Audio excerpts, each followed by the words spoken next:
charge! For glory!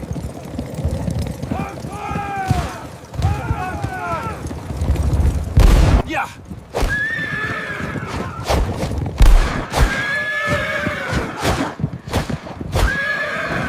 Close your eyes for a moment. Imagine a sea of grass, stretching to a horizon so vast it seems to touch the sky itself. This is the Great Plains of North America, a land sculpted by wind and time. Picture rolling hills, painted in shades of green and gold, rippling under an endless blue expanse. The air is clean, filled with the scent of wild sage and damp earth. If you listen closely, you can hear it a low, distant rumble, like faraway thunder. It's the sound of life itself, the sound of millions of buffalo, the great herds that once roamed this continent, their hooves drumming a rhythm that echoed the very heartbeat of the land. This was a world of profound silence, an immense sound, of delicate wildflowers and powerful storms, a place where nature's symphony played out every single day. This was a landscape not just to be seen, but to be felt, a place that breathed with a life all its own. In this boundless expanse lived a people who understood its rhythms,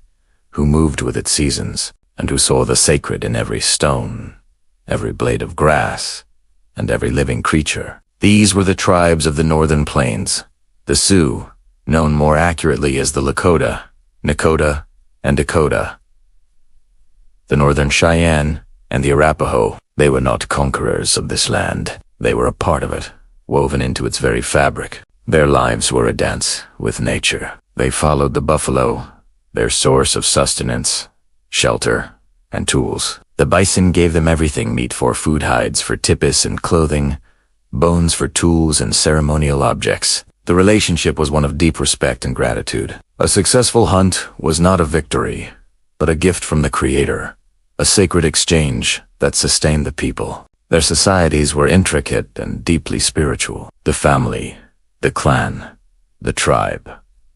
These were the circles of life that gave each person their place and purpose. Elders were revered libraries of wisdom, their stories carrying the history, laws, and values of the people through generations. Children were cherished, taught from a young age to observe, to listen, and to understand their connection to the world around them. They learned the names of the plants, the habits of the animals, and the stories of the stars. Life was governed by a philosophy of balance, taking only what was needed, giving thanks for what was received, and honoring the intricate web of life that connected everything. It was a world where humanity was not above nature, but lived within it, in a state of harmony and reciprocity. At the very heart of this world, rising like a fortress from the surrounding plains, lay a place of extraordinary power and sanctity: the Black Hills.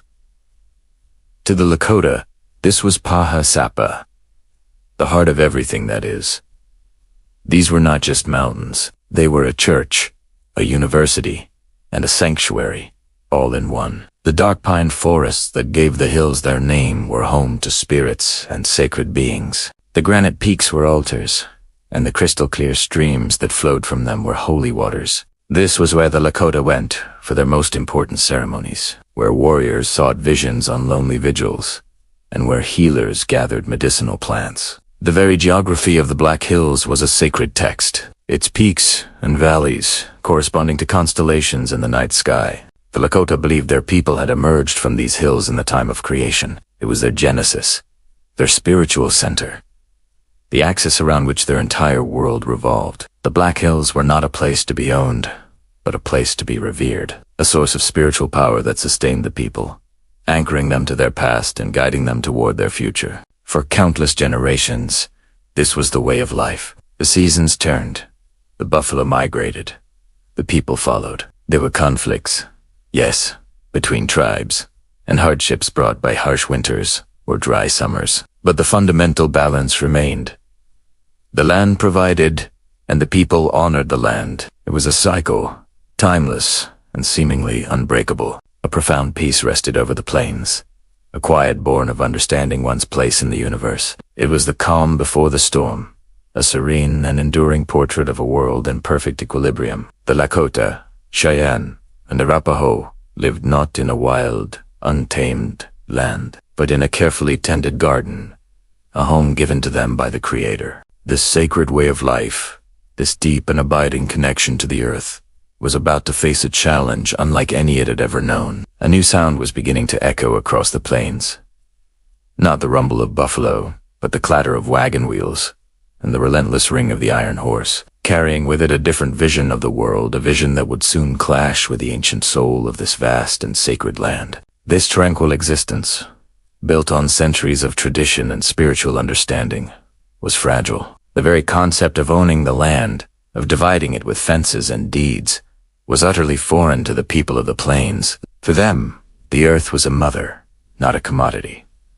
How could one sell their own mother? This fundamental difference in worldview was a chasm, deep and wide, between the native peoples and the newcomers who were beginning to trickle, and then flood, into their territory. The whispers of gold in the streams, the desire for new territory, the belief in a manifest destiny to tame the wilderness. These ideas were gathering like storm clouds on the horizon. The peace of the plains was a delicate thing, and the forces massing to the east were poised to shatter it forever. The timeless rhythm of life, the sacred dance between the people and the land, was about to be interrupted. The stage was set for a monumental struggle, a conflict not just for territory, but for the very soul of a continent. A clash of worlds that would change this sacred land and its people irrevocably.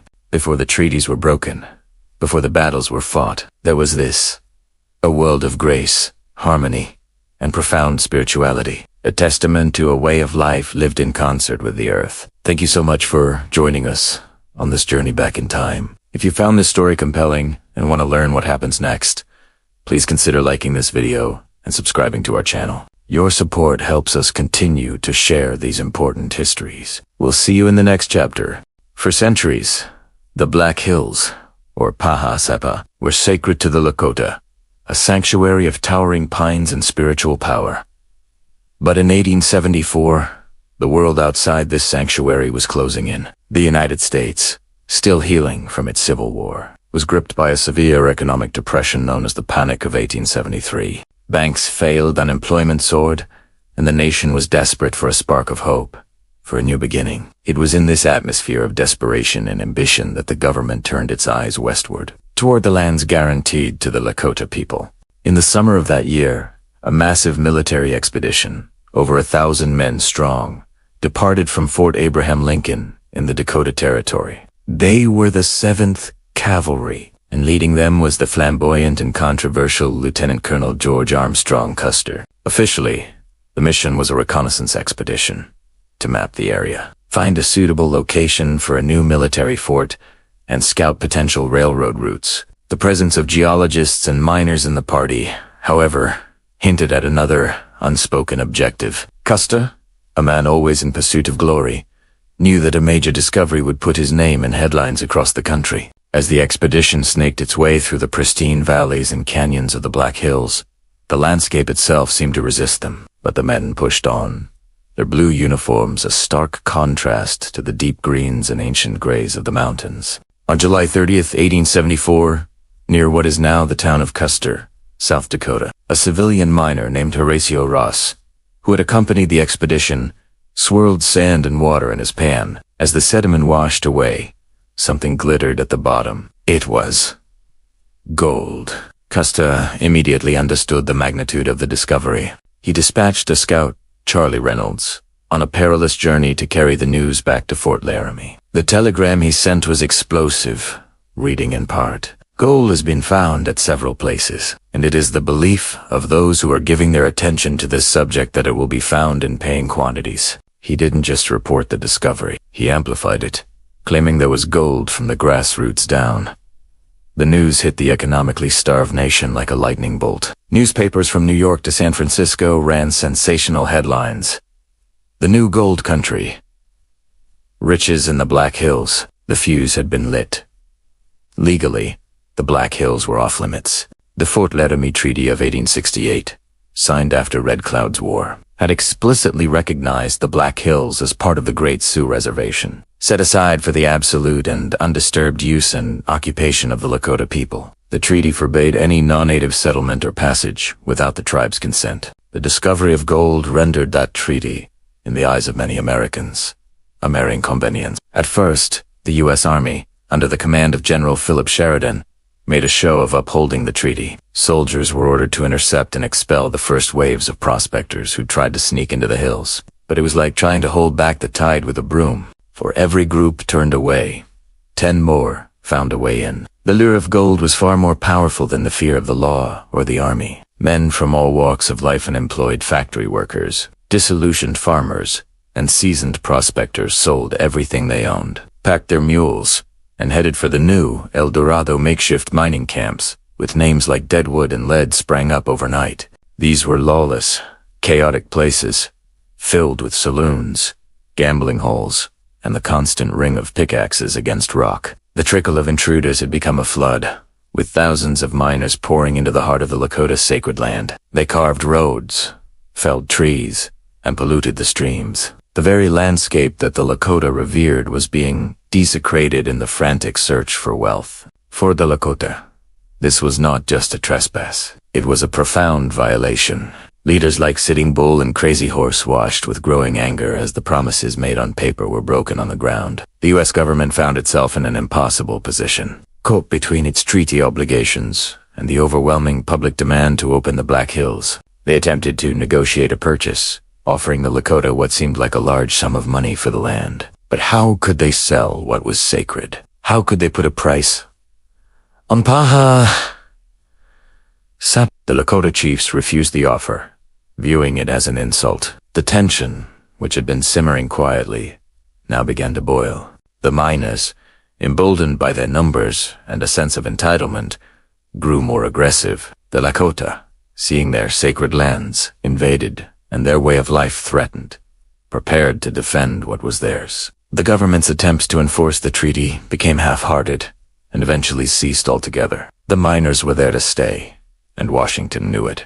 This period, from 1874 to 1876, was a slow-motion collision. It was a time of quiet warnings and loud-mouthed boasts, of broken promises and gathering resolve. The discovery of gold in the Black Hills didn't just trigger a gold rush. It set the stage for one of the most famous and tragic conflicts in American history. The quiet tension was about to erupt into open war. The peaceful valleys of the Paha Sapa would soon echo with the sounds of battle, forever changing the fate of the Lakota and the course of the American West. Thanks for watching. We've seen how a single discovery can shatter a treaty and set nations on a path to conflict. In our next chapter, the government issues an ultimatum, and the Lakota, Cheyenne, and Arapaho gather to make their stand. The road to the Little Bighorn begins. If you found this chapter compelling, please hit that like button, subscribe to our channel, and ring the notification bell so you don't miss what happens next. See you in the next episode. The peace, so carefully negotiated, was fragile. It rested on promises written on paper, but out on the vast, windswept plains, life was dictated by the seasons, not by government decrees. As the year 1875 drew to a close, a new ultimatum was issued from Washington, D.C., one that would shatter the delicate balance and set the stage for one of the most famous conflicts in American history. This is the story of how the Great Sioux War began. The Fort Laramie Treaty of 1868 had guaranteed the Sioux their sacred Black Hills and vast hunting grounds, but the discovery of gold had changed everything. Prospectors flooded the region, ignoring the treaty and creating immense pressure on the U.S. government to take the land. Instead of honoring their agreement and evicting the trespassers, the government chose a different path. They decided to force the hand of the Sioux. In December 1875, an order was sent out from the Commissioner of Indian Affairs. It was a stark and uncompromising demand. All Sioux, including those legally hunting in the unceded territories as granted by the treaty, were to report to their designated agencies and reservations by January 31st, 1876. Any who failed to comply would be declared hostile and turned over to the War Department. It was an impossible demand, and the officials in Washington knew it. Imagine the northern plains in the heart of winter. The land is buried under deep, drifting snow. Blizzards howl across the prairie, with temperatures plummeting to deadly lows. Rivers are frozen solid, and travel is not just difficult, it's suicidal. For the bands of Sitting Bull, Crazy Horse, and others who were living in their traditional winter camps in the Powder River and Bighorn country, The journey to the reservations was a death sentence. They were hundreds of miles away. Their ponies were weakened by the harsh winter, and the peoplemen, women, children, and elders would have surely perished on such a trek. Many runners who were sent to deliver the message never even made it through the brutal conditions. For those who did receive the news, it was met with disbelief and defiance. They were where the treaty said they could be, hunting on lands that were rightfully theirs. Why should they abandon their homes and risk their lives because of a distant government's arbitrary deadline? They were not bothering anyone. They were simply living as their ancestors had for generations. To them, the order was not just impractical. It was an insult, a clear sign that the government had no intention of honoring its word. As the January 31st deadline came and went, the vast majority of the non-reservational winter roaming bands remained exactly where they were, deep in their ancestral lands. They hadn't attacked any forts, raided any settlements, or broken any laws. Their only crime was their failure to comply with an impossible order. But in the eyes of the U.S. government, their inaction was an act of defiance. On February 1st, 1876, the Secretary of the Interior officially declared these tribes hostile and formally handed the matter over to the military. The stage was now set. The government had the excuse it needed to seize the Black Hills by force. The quiet of the plains, usually broken only by the sound of the wind or the cry of a hawk, was about to be replaced by a different sound, a rumble of war preparations. From forts across the territory, columns of soldiers began to mobilize. Generals like George Crook, Alfred Terry, and John Gibbons started planning a multi-pronged campaign, a massive military operation designed to converge on the hostile camps and force them into submission. These weren't just small patrols. This was the beginning of a full-scale invasion. The plan was to launch a three-pronged attack to trap the Sioux and Cheyenne between their armies. General Crook would march north from Fort Fetterman in Wyoming. General Terry, with Lieutenant Colonel George Armstrong Custer and his 7th Cavalry, would move west from Fort Abraham Lincoln in the Dakota Territory, and Colonel Gibbon would come east from Fort Ellis in Montana. They believed the campaign would be swift and decisive. They severely underestimated the number of warriors they would face and, more importantly, their resolve to defend their families, their land, and their way of life. For the Sioux and their Cheyenne allies, the news of approaching soldiers was not a surprise. Their scouts had been watching the forts. They knew an attack was coming, but rather than scatter, they began to do something unprecedented. Instead of staying in smaller, separate bands, they began to gather. Guided by the powerful spiritual leadership of Sitting Bull, a Hunkpapa Lakota, holy men, thousands began to converge in the valley of the Little Bighorn River.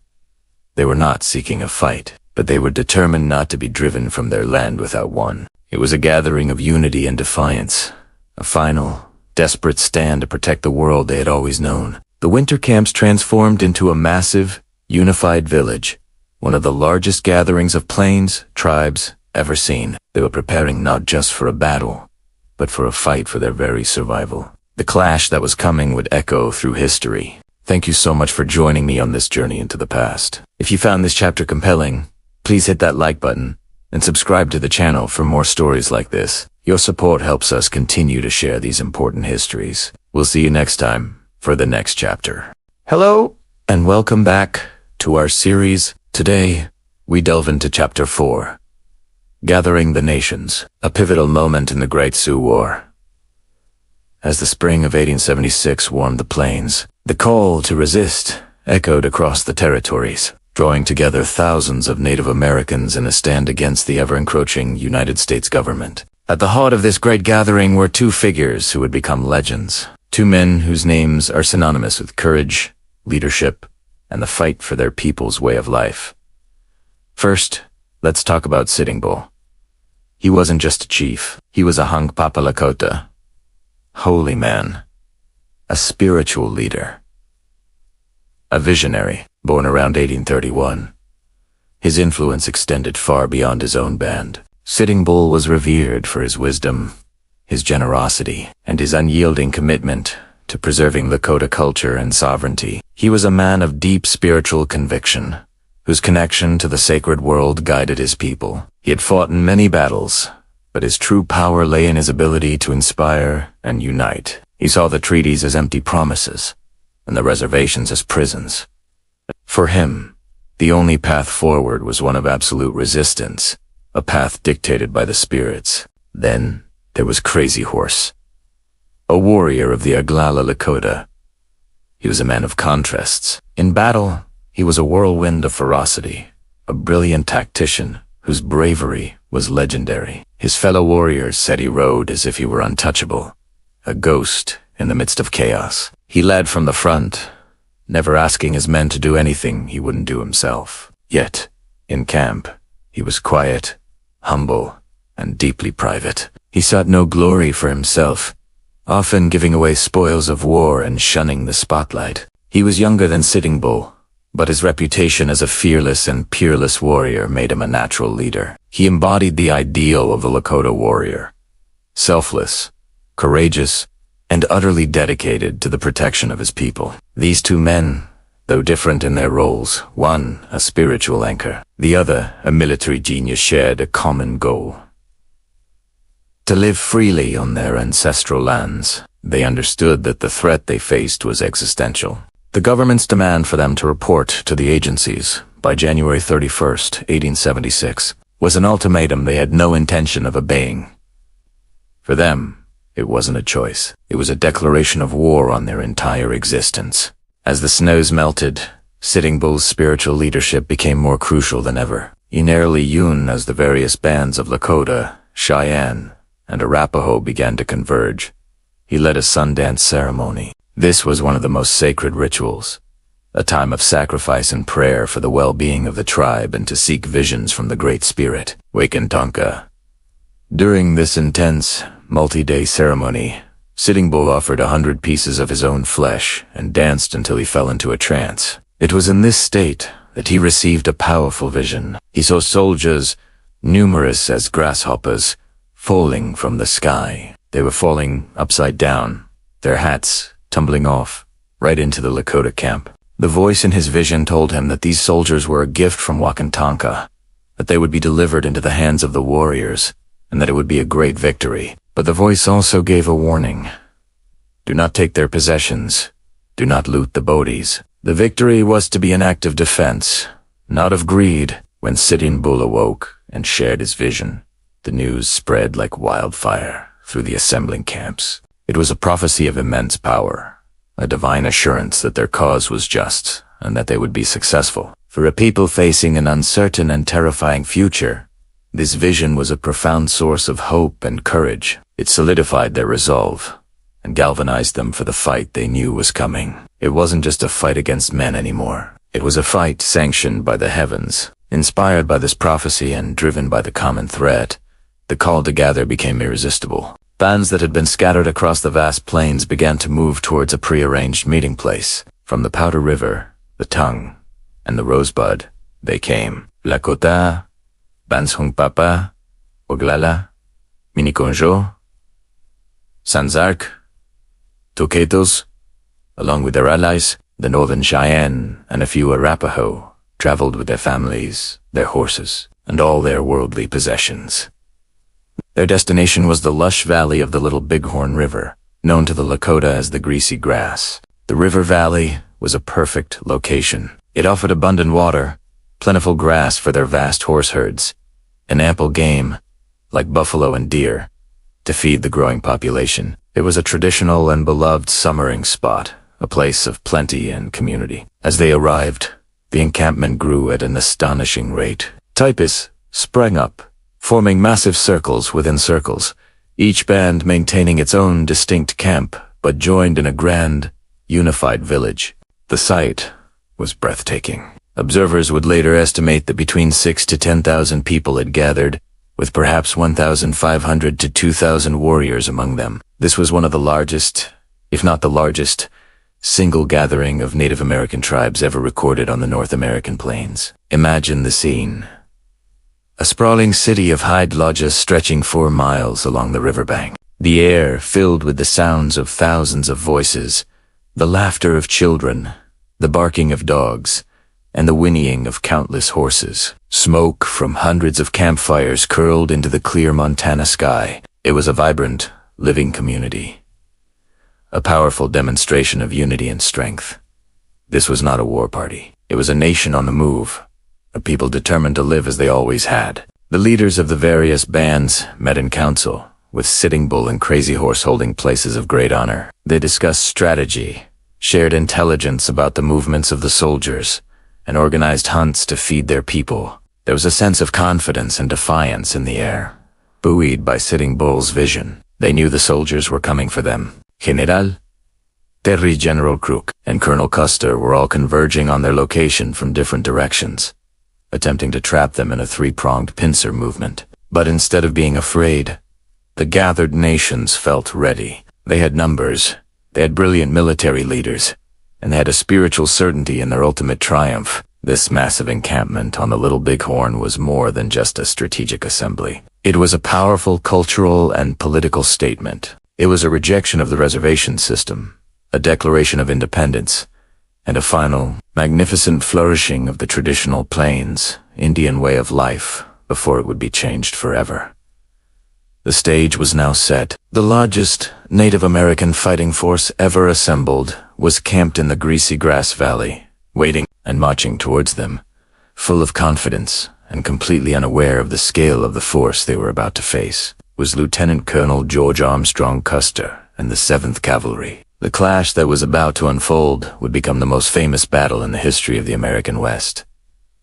Thank you so much for joining me for this part of our story. The unity and spiritual power of the gathered nations is a truly incredible chapter in this saga. If you're finding this series insightful, please hit that like button and be sure to subscribe and turn on notifications so you don't miss our next episode, where the fated encounter finally takes place. We'll see you then. Welcome back to our journey through the American West. Today, in Chapter 5, we witness the ride of one of the most famous and infamous units in U.S. military history. The 7th Cavalry, and at its head rides a figure larger than life, a man whose name is forever etched into the story of the frontier. George Armstrong Custer. To understand the 7th Cavalry, you must first understand its commander. Custer wasn't just a soldier, he was a phenomenon. A golden-haired, flamboyant personality who had rocketed to fame during the Civil War. They called him the Boy General. Graduated last in his class at West Point, a testament to his rebellious spirit. Yet on the battlefield, he was pure lightning. Fearless to the point of madness, he led cavalry charges that shattered Confederate lines, earning him a reputation as a national hero. His charisma was magnetic. Men wanted to follow him, to bask in the glow of his perceived invincibility. He was ambitious, craving glory in headlines with an insatiable appetite. He saw the West not just as a frontier to be tamed, but as a stage upon which he could perform his next great act. But with that bravery came a dangerous flaw: recklessness. Custer believed in his own legend, his Custer's luck. He often divided his forces in the face of the enemy, took incredible risks, and pushed his men and horses to their absolute limits. In the Civil War, this audacity often paid off, earning him victory after victory. But the plains of the West were not the battlefields of Virginia. The enemy here was different, the landscape unforgiving, and the stakes higher than he could possibly imagine. His reputation was a double-edged sword, a symbol of American daring to his admirers, and a warning of arrogant overconfidence to his critics. He was a man who either won big or lost catastrophically. There was no middle ground. Now, let's transport ourselves to the spring of 1876, to the bustling grounds of Fort Abraham Lincoln in the Dakota Territory. Imagine the scene. The air is crisp, filled with the sounds of a regiment preparing for war, the snorting of over 1,000 horses, the jingle of harnesses, the sharp commands of officers, and the low hum of nervous excitement from the troopers. The 7th Cavalry is a sight to behold, a column of blue-coated soldiers, their polished brass glinting in the morning sun, their guidons, the small swallow-tailed flags representing each company, flutter brightly in the breeze, a patchwork of red, white, blue, and yellow against the vast, green prairie. This isn't just a patrol. It's a grand expedition. They are the fist of the nation, sent to force the free-roaming Lakota and Cheyenne onto the reservations. The mood among the soldiers is one of overwhelming confidence. They look at their charismatic leader, Custer, with his signature buckskin jacket and wide-brimmed hat, and they see a guaranteed victory. The stories of his Civil War heroism are told and retold around the campfires. To them, he is invincible. The talk in the barracks isn't about the danger they face, but about how quickly it will all be over. They believe they are marching toward a single, decisive battle-less with victory, as the newspapers back east are predicting. They see themselves as the heroes of a grand adventure, ready to crush a smaller, less organized foe. Many of these men are veterans. Others are young recruits seeking fortune and glory. They clean their Springfield carbines, check their ammunition, and write letters home, filled with bravado and promises of a quick return. Their families, the wives and children of the officers and enlisted men, line the parade ground to watch them go. There's a sense of ceremony and pride, a grand spectacle. The regimental band plays The Girl I Left Behind Me, a traditional, bittersweet tune for departing soldiers. It's a moment of pomp and circumstance, masking the grim reality of the campaign ahead. As the long blue column snakes its way out of Fort Lincoln and disappears over the rolling hills, a sense of destiny hangs in the air. The soldiers believe they are riding toward glory. They are, in fact, riding toward a bend in a river called the Little Bighorn. Their confidence, their faith in their commander, and their underestimation of their adversary were about to be tested in the most brutal way imaginable. The 7th Cavalry's ride from Fort Lincoln was not just a military maneuver. It was a march toward a moment that would shock a nation and become a symbol of the violent, tragic clash of cultures on the American frontier. The stage is set, the players are in motion, and the world is about to learn the name of a place that will live forever in history. Thank you for joining me for this chapter. If you're finding this series insightful, please consider liking this video and subscribing to the channel for more stories from our shared past. Your support helps us continue to bring these histories to life. We'll see you next time. In the early summer of 1876, the air across the northern plains was thick with anticipation and the scent of dust. This wasn't just another patrol for the 7th U.S. Cavalry. It was a mission that would echo through history. This is the story of the march to the Little Bighorn. On June 22nd, beneath the vast Montana sky, Lieutenant Colonel George Armstrong Custer received his orders from his superior, General Alfred Terry. The mission seemed straightforward. Take the 7th Cavalry, march up the Rosebud Creek, and act as the southern pincer in a massive, coordinated effort to trap a large gathering of Lakota, Sioux, and Cheyenne. The intelligence reports, though fragmented, all pointed to a significant village somewhere in the valley of the Little Bighorn River. General Terry's orders gave Custer considerable latitude. He was to feel for the enemy, to look at them, but to avoid a direct engagement until the other military columns could converge. The plan was a classic military maneuver, a three-pronged pincer movement designed to crush the Native American resistance once and for all. Imagine a map of southeastern Montana. General Terry, along with Colonel John Gibbon's column, would march west along the Yellowstone River and then south up the Bighorn River.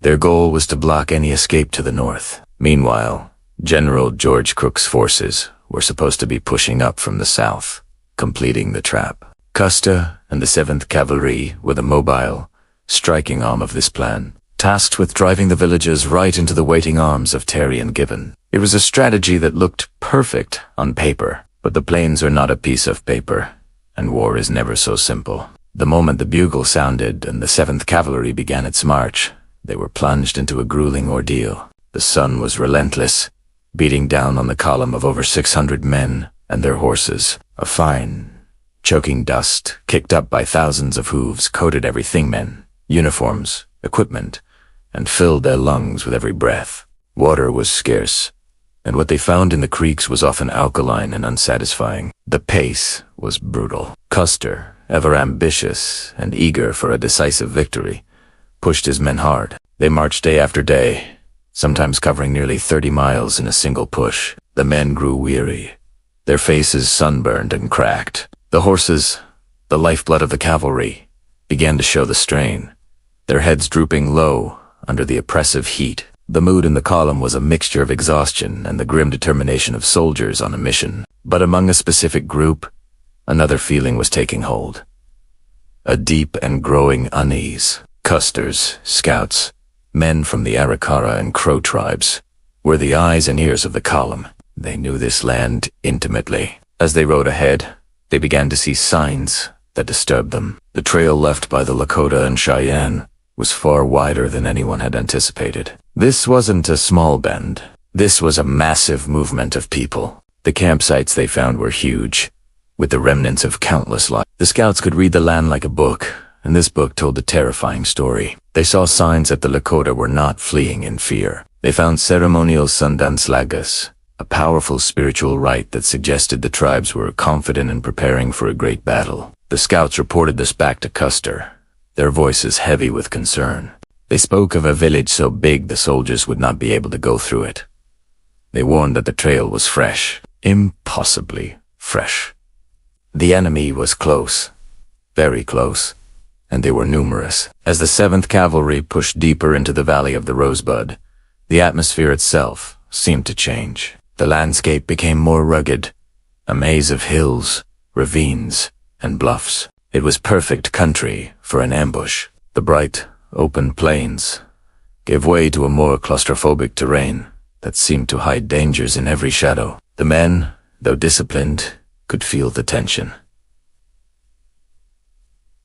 The usual campfire banter grew quieter. The jokes and songs that normally kept spirits high faded into nervous silence. The scouts became more and more agitated. They performed their own rituals, chanting and praying, preparing themselves for what they felt was an inevitable, disastrous confrontation. One scout, Bloody Knife, a man Custer trusted, reportedly told him they would find enough Sioux to keep them fighting for 2 or 3 days. The warnings were clear, consistent, and came from the men who knew the enemy and the land best. Something felt deeply, fundamentally wrong. The air was heavy, not just with summer heat, but with a sense of impending doom. On the evening of June 24th, the 7th Cavalry made a difficult night march, stumbling through the darkness. Custer was driven by a fear that his column had been spotted, that the element of surprise was lost. He pushed his exhausted men and animals to a ridge known as the Crow's Nest, a lookout point with a commanding view of the Little Bighorn Valley.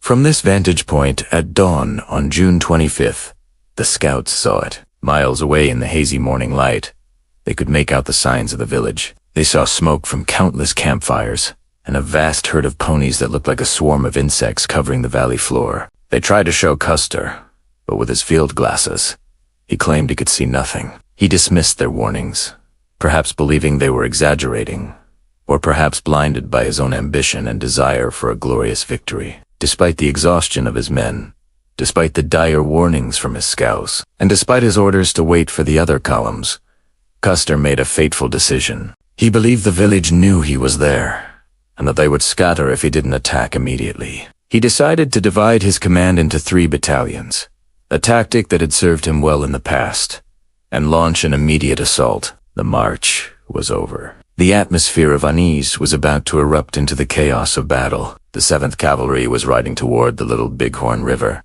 and into the pages of American legend. Thank you so much for watching this chapter of our series. The stage is now set for one of the most famous and controversial battles in American history. If you found this interesting, please hit that like button. And be sure to subscribe and turn on notifications so you don't miss the next episode, where we'll dive into the Battle of the Little Bighorn itself. See you next time. Let's journey back in time to a place where the Little Bighorn River winds its way through a vast, sun-drenched valley. Here, in the heart of what we now call Montana, lay one of the largest gatherings of Plains tribes ever seen. As the summer sun of 1876 climbed high into the endless blue sky, a sprawling city of Tippis blanketed the landscape, a testament to a way of life that had thrived for generations. Close your eyes for a moment and imagine it. The air is alive with the sounds of a community.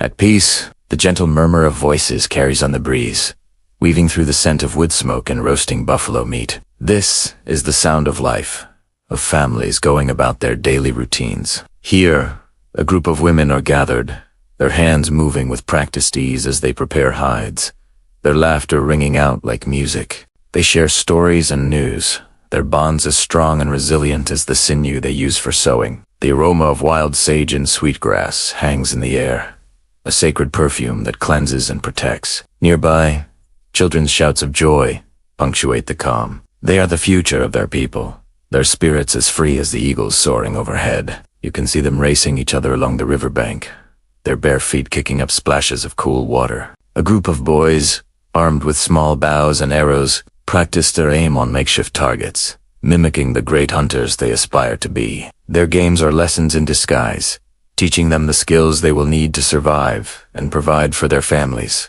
Girls play with dolls made of buckskin, creating miniature worlds in the shade of a cottonwood tree, learning the nurturing roles they will one day embrace. There's no sense of hurry, just the easy rhythm of a summer day.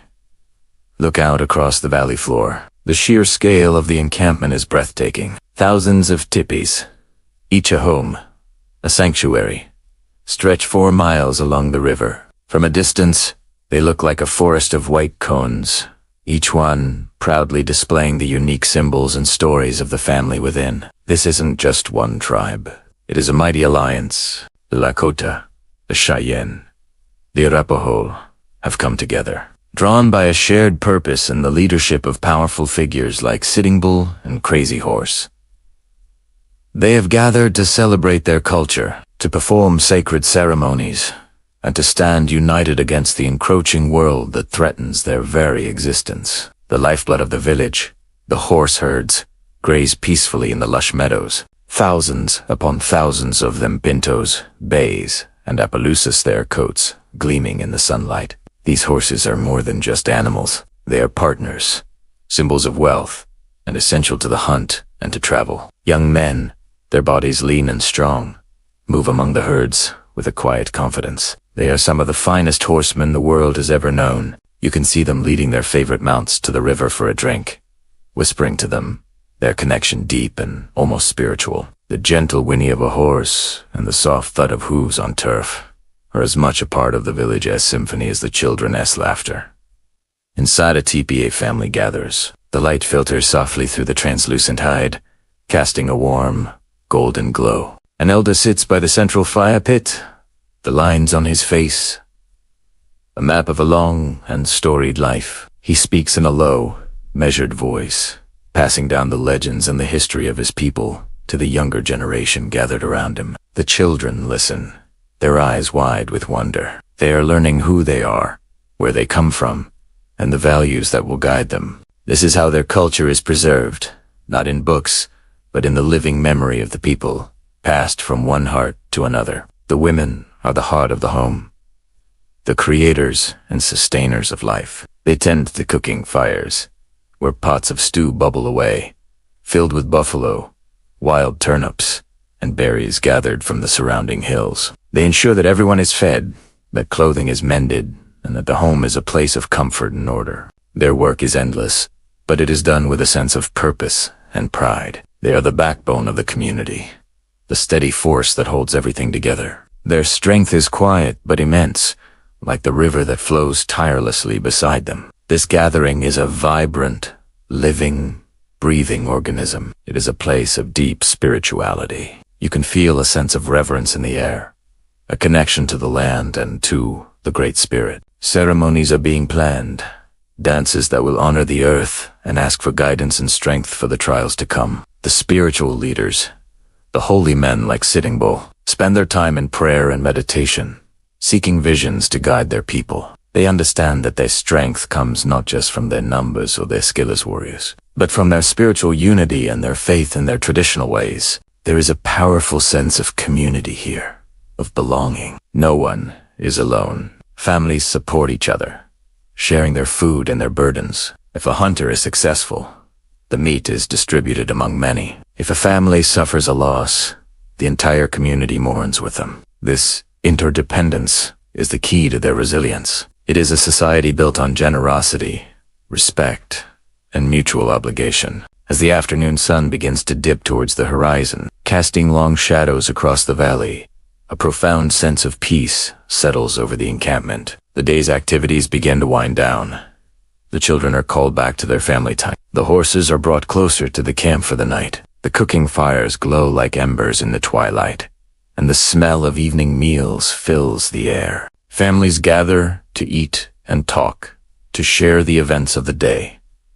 This is life as it had been for centuries, a life lived in harmony with nature, governed by the changing seasons and ancient traditions. It is a life of freedom, of community, and of deep connection to the earth. In this moment on this peaceful evening by the Little Bighorn, the future is an unknown country. There is no hint of the storm that is gathering just beyond the horizon, no sign of the cataclysmic events that are about to unfold. There is only the here and now, the gentle flow of the river, the warmth of the fire, the love of family, and the quiet, steady heartbeat of a nation gathered in peace. This is the calm before the thunder, a precious, fleeting moment of tranquility, the last of its kind. Thank you for joining us on this journey into the past. If you found this glimpse into the world of the Plains tribes moving, please consider liking this video and subscribing to our channel for more stories from history. Your support helps us continue to bring these important moments to life. We'll see you in the next chapter.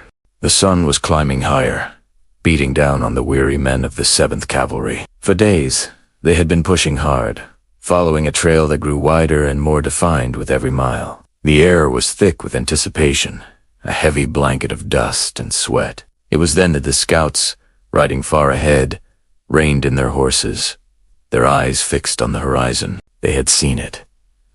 Faint at first, but unmistakable. Columns of smoke, lazily curling into the vast Montana sky, and below, a great cloud of dust kicked up by thousands of hooves and feet. It was the sign they had been searching for, the location of the massive Lakota, Cheyenne, and Arapaho village. The scouts, seasoned Crow, and Arikara warriors who knew this land like the back of their hands, rode back to Custer at a gallop. Their faces were grim. One of the most experienced scouts, Bloody Knife, spoke to Custer through an interpreter. He gestured towards the distant signs, his voice low and urgent. He told Custer this was no ordinary camp. The smoke was from countless campfires. The dust was from a pony herd so vast it defied imagination. He warned Custer, "We will find enough Sioux to keep us fighting for 2 or 3 days." Another scout, half yellow face, added, "You are going to a big fight." They had never seen so many people gathered in one place. The signs pointed to a village of unprecedented size, a hornet's nest of warriors ready to defend their homes and families. They pleaded with him to wait, to gather more intelligence, to bring up the rest of the command under Generals Terry and Gibbon. Attacking now, Tay insisted, would be suicide. But George Armstrong Custer was a man driven by ambition and an almost pathological fear of missing out on glory. As he listened to the scouts' dire warnings, he wasn't thinking about the danger. He was thinking about the possibility of escape. He had seen it happen before. The cavalry would arrive, only to find a deserted camp, the tribes having scattered into the hills. The thought of this massive village slipping through his fingers, denying him the decisive victory he craved, was unbearable. He believed that if he didn't act immediately, the element of surprise would be lost. His scouts had already been spotted, he reasoned. Word was likely already spreading through the village. To wait would be to give them time to pack up and flee. His mind was made up. The plan to rest his men and horses and attack the next morning was thrown out the window. The warnings of his experienced scouts, men who understood the landscape and the people he was about to face far better than he did, were dismissed. Fueled by a mix of arrogance and anxiety, Custer made a fateful decision. He would not wait for reinforcements. He would not wait for a better tactical position. He would not even wait until dawn. He would attack. Now, he turned to his officers, his eyes blazing with a familiar fire. "The largest Indian camp on the North American continent is ahead, and I am going to attack it." He ordered the command to move forward, to advance toward the valley of the Little Bighorn. He was convinced that a swift, aggressive strike was the only way to ensure victory and prevent the village from dispersing. He believed in his luck, in the fighting prowess of the 7th Cavalry, and most of all, in himself. He was betting everything on speed and surprise, ignoring the chilling prophecies of the men who could see the disaster looming just over the next ridge. The choice was made. The gears of fate began to turn, grinding inexorably towards the confrontation that would echo through history. Custer divided his command, a classic tactic, but one that would prove catastrophic in the face of an enemy far larger and more prepared than he could possibly imagine. The stage was set for the Battle of the Little Bighorn. Thank you so much for joining us on this journey into the past. If you found this chapter compelling, please hit that like button and subscribe to our channel for more deep dives into history's most pivotal moments. Don't forget to ring the notification bell so you won't miss what happens next. We'll see you in the next video. Hello everyone, and welcome back to our journey along the tracks of history. Today, we're diving into Chapter 9, where we'll uncover the breathtaking technology and engineering marvels that made the Transcontinental Railroad a reality. This wasn't just about laying track. It was a monumental battle of human ingenuity against the raw, untamed power of nature. Imagine standing at the base of the Sierra Nevada or the Rocky Mountains. These weren't just hills, they were colossal barriers of solid granite. How do you carve a path through that? The answer was explosive. Crews, often suspended precariously on cliff sides, would drill holes into the rock, pack them with nitroglycerin or black powder, light a fuse, and scramble for cover. Boom!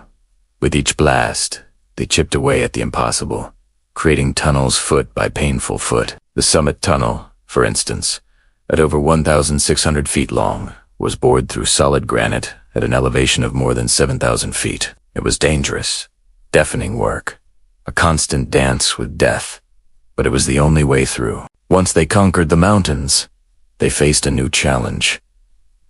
The vast, unpredictable chasms and valleys that crisscrossed the landscape. Rivers raged and canyons plunged hundreds of feet deep. The solution? Wooden These weren't just simple bridges. They were engineering masterpieces, intricate spider webs of timber that seemed to defy gravity. Pictured massive wooden structures, some stretching for hundreds of feet and rising over 100 feet high, built with nothing more than lumber, sweat, and sheer determination. The Dale Creek Trestle in Wyoming, for example, was a terrifyingly beautiful sight. A 700-foot-long wooden bridge, swaying 150 feet above the creek. Crossing it was a true test of nerve for engineers and passengers alike. These trestles were the lifelines that stitched the two ends of the continent together, allowing the iron horse to stride over impossibly deep voids. But the real heart of this operation was the track itself. This was a race, a frantic, relentless push to lay more miles of track each day than the rival company. This competition sparked incredible innovations in speed and efficiency. An entire ecosystem on wheels, known as Hell on Wheels, moved with the track layers. It was a mobile city, complete with supply cars, sleeping quarters, kitchens, and blacksmith shops. The process became a choreographed ballet of brute force. A team would grade the land, followed by crews laying wooden ties. Then came the ironmen, who would haul the heavy steel rails, each weighing over 500 pounds, and spike them into place. At their peak, crews could lay an astonishing 10 miles of track in a single day, a record that still stands as a testament to their organization and endurance. This wasn't just construction, it was a military-style campaign, executed with precision and relentless forward momentum. So, when we look at the map of the Transcontinental Railroad, we're not just seeing lines on a page. Each and every mile represents a story, a triumph over nature's greatest obstacles. Every tunnel bored through a mountain was a victory against solid rock. Every trestle spanning a canyon was a testament to human courage and design. And every steel rail spiked into the ground was a symbol of an unwavering belief in progress and a connected future. The railroad wasn't just built, it was wrestled from the wilderness through sheer will, innovation, and an incredible amount of hard work. It stands today as one of the greatest engineering achievements in human history, a permanent mark of what we can accomplish when we dare to dream big. Thank you so much for joining me on this incredible chapter of our story. The engineering genius behind this project is truly something to behold. If you found this as fascinating as I did, please give this video a thumbs up. And do yon forget to subscribe and hit that notification bell so you do yon miss our next episode. We love hearing from you, so drop your thoughts and questions in the comments below. Until next time, keep exploring.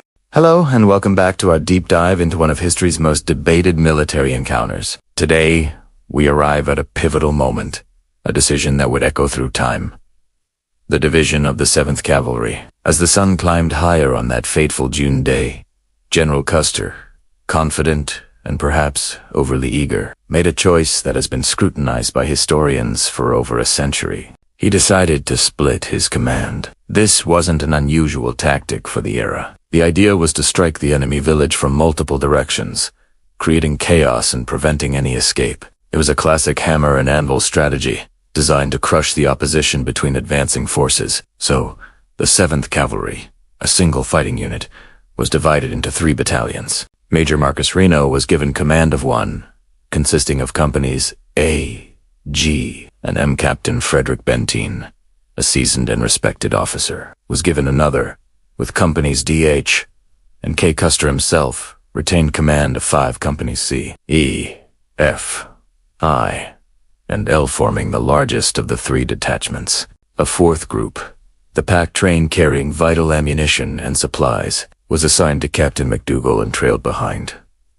The plan seemed sound on paper. Benteen was ordered to scout to the left, or south, to ensure no warriors could slip away or flank them from that direction. Reno was tasked with a direct charge into the southern end of the massive village they had finally located along the banks of the Little Bighorn River. Custer, with his battalion, would swing north, likely planning to strike the village from the flanker rear once Reno had engaged the enemy. It was a strategy built on assumptions. The first assumption was about the size of the village. Custer and his scouts had seen a large village, but they couldn't grasp its true scale from their vantage point. They estimated a significant number of warriors, but the reality far exceeded their worst-case scenarios. They were about to ride into one of the largest gatherings of Native American tribes ever seen on the Great Plains. The second assumption was about the enemy's reaction. Custer anticipated that the villagers, upon seeing the soldiers, would panic and try to flee. His entire strategy was built around containment and pursuit. He didn't fully account for the possibility that thousands of determined warriors, defending their families and their way of life, would stand and fight and not just fight, but counterattack, with overwhelming force and sophisticated tactics of their own. As these 3 separate columns moved out, they lost visual contact with one another. The rolling hills, bluffs, and coulees of the Montana landscape isolated each battalion. Communication, which was already difficult, became nearly impossible. They were no longer a unified regiment. They were 3 small, separate forces, operating independently in a vast and hostile environment. Major Reno, following his orders, prepared to lead the charge. He was about to be the first to test the hornet's nest. His men trotted forward, kicking up dust, crossing the river, and advancing across the wide valley floor towards the teepees, shimmering in the distance. They were the hammer, intended to strike the first blow, but they had no idea of the sheer size of the anvil that was waiting for them. Meanwhile, Captain Benteen embarked on his scout to the left, a wide, sweeping maneuver that took him miles away from the main action. His trek through the rugged Badlands was arduous, and as it turned out, fruitless. He found no evidence of anyone trying to escape to the south. This diversion, however, meant that his considerable force was absent from the battlefield at the most critical opening moments of the engagement. And Custer, he rode with his command along the high bluffs on the eastern side of the river, looking for the perfect spot to descend and deliver his final, decisive blow. From his high vantage point, he likely caught glimpses of the action unfolding below as Reno's battalion began its attack. We can only imagine what he was thinking, but all evidence suggests he remained confident, believing his plan was working. This division of command is the crux of the entire battle. By splitting his regiment, Custer diluted his strength. Each battalion was now, on its own, significantly outnumbered. Instead of facing the combined might of the Lakota, Cheyenne, and Arapaho warriors with a single, powerful force of over 600 men, he was sending them into the fray in smaller, more vulnerable packets. The terrain itself conspired against them. The dust, the noise, the sheer chaos of the initial clash would make it impossible for one commander to know what was happening to the others. Reno wouldn't know Custer's position. Custer would only have a partial view of Reno's fight, and Benteen, miles away, would know nothing at all until a messenger could find him. In a sense, The fate of the 7th Cavalry was sealed the moment these 3 battalions rode off in separate directions. The strategy, meant to ensure a decisive victory, instead created the perfect conditions for a catastrophic defeat. Each piece of the puzzle was now isolated, unable to support the others, and each would have to face the ensuing storm alone. What happened next is a story of desperation, courage, and tragedy. As Major Reno's command charged across the valley, they were about to discover the true strength of their opponents. The seemingly calm, unsuspecting village was about to erupt into a furious whirlwind of resistance that would shock the soldiers to their core. In our next chapter, we'll follow Reno's charge and witness to opening volleys of the Battle of the Little Bighorn. Thanks for watching. If you're finding this series insightful, please hit that like button, subscribe to the channel, and ring the bell so you don't miss the next part of this incredible story. We'll see you in the next video. Welcome back to our series on the Great Sioux War. Today, we're diving into one of the most chaotic and pivotal moments of the Battle of the Little Bighorn, Major Marcus Reno's charge. Custer's plan was audacious, a classic pincer movement. While he rode north to flank the massive village, he ordered Major Reno and his 3 companies to strike its southern end. Their orders were clear. Charge the village, and you will be supported by the whole outfit. With those words ringing in their ears, about 175 men spurred their horses forward, kicking up a storm of dust under the blazing Montana sun. From the bluffs, they could see the village sprawling along the Little Bighorn River, a sea of tippus, far larger than anyone had anticipated. But orders. They descended into the valley, crossed the river, and formed a skirmish line. The bugle sounded the charge, and the cavalrymen surged forward, expecting to catch the villagers by surprise. But there was no surprise. Instead, they charged headlong into a hornet's nest. The village exploded with activity. Warriors, many of them just boys or old men at first, grabbed their weapons and poured out of the lodges. The initial shock for the soldiers wasn't the number of warriors, but the sheer, instantaneous, and overwhelming nature of the resistance. It was as if the very ground was erupting with defenders. The soldiers advanced, slowed, then halted. They dismounted, forming a skirmish line in the open, with every 4th man holding the horses.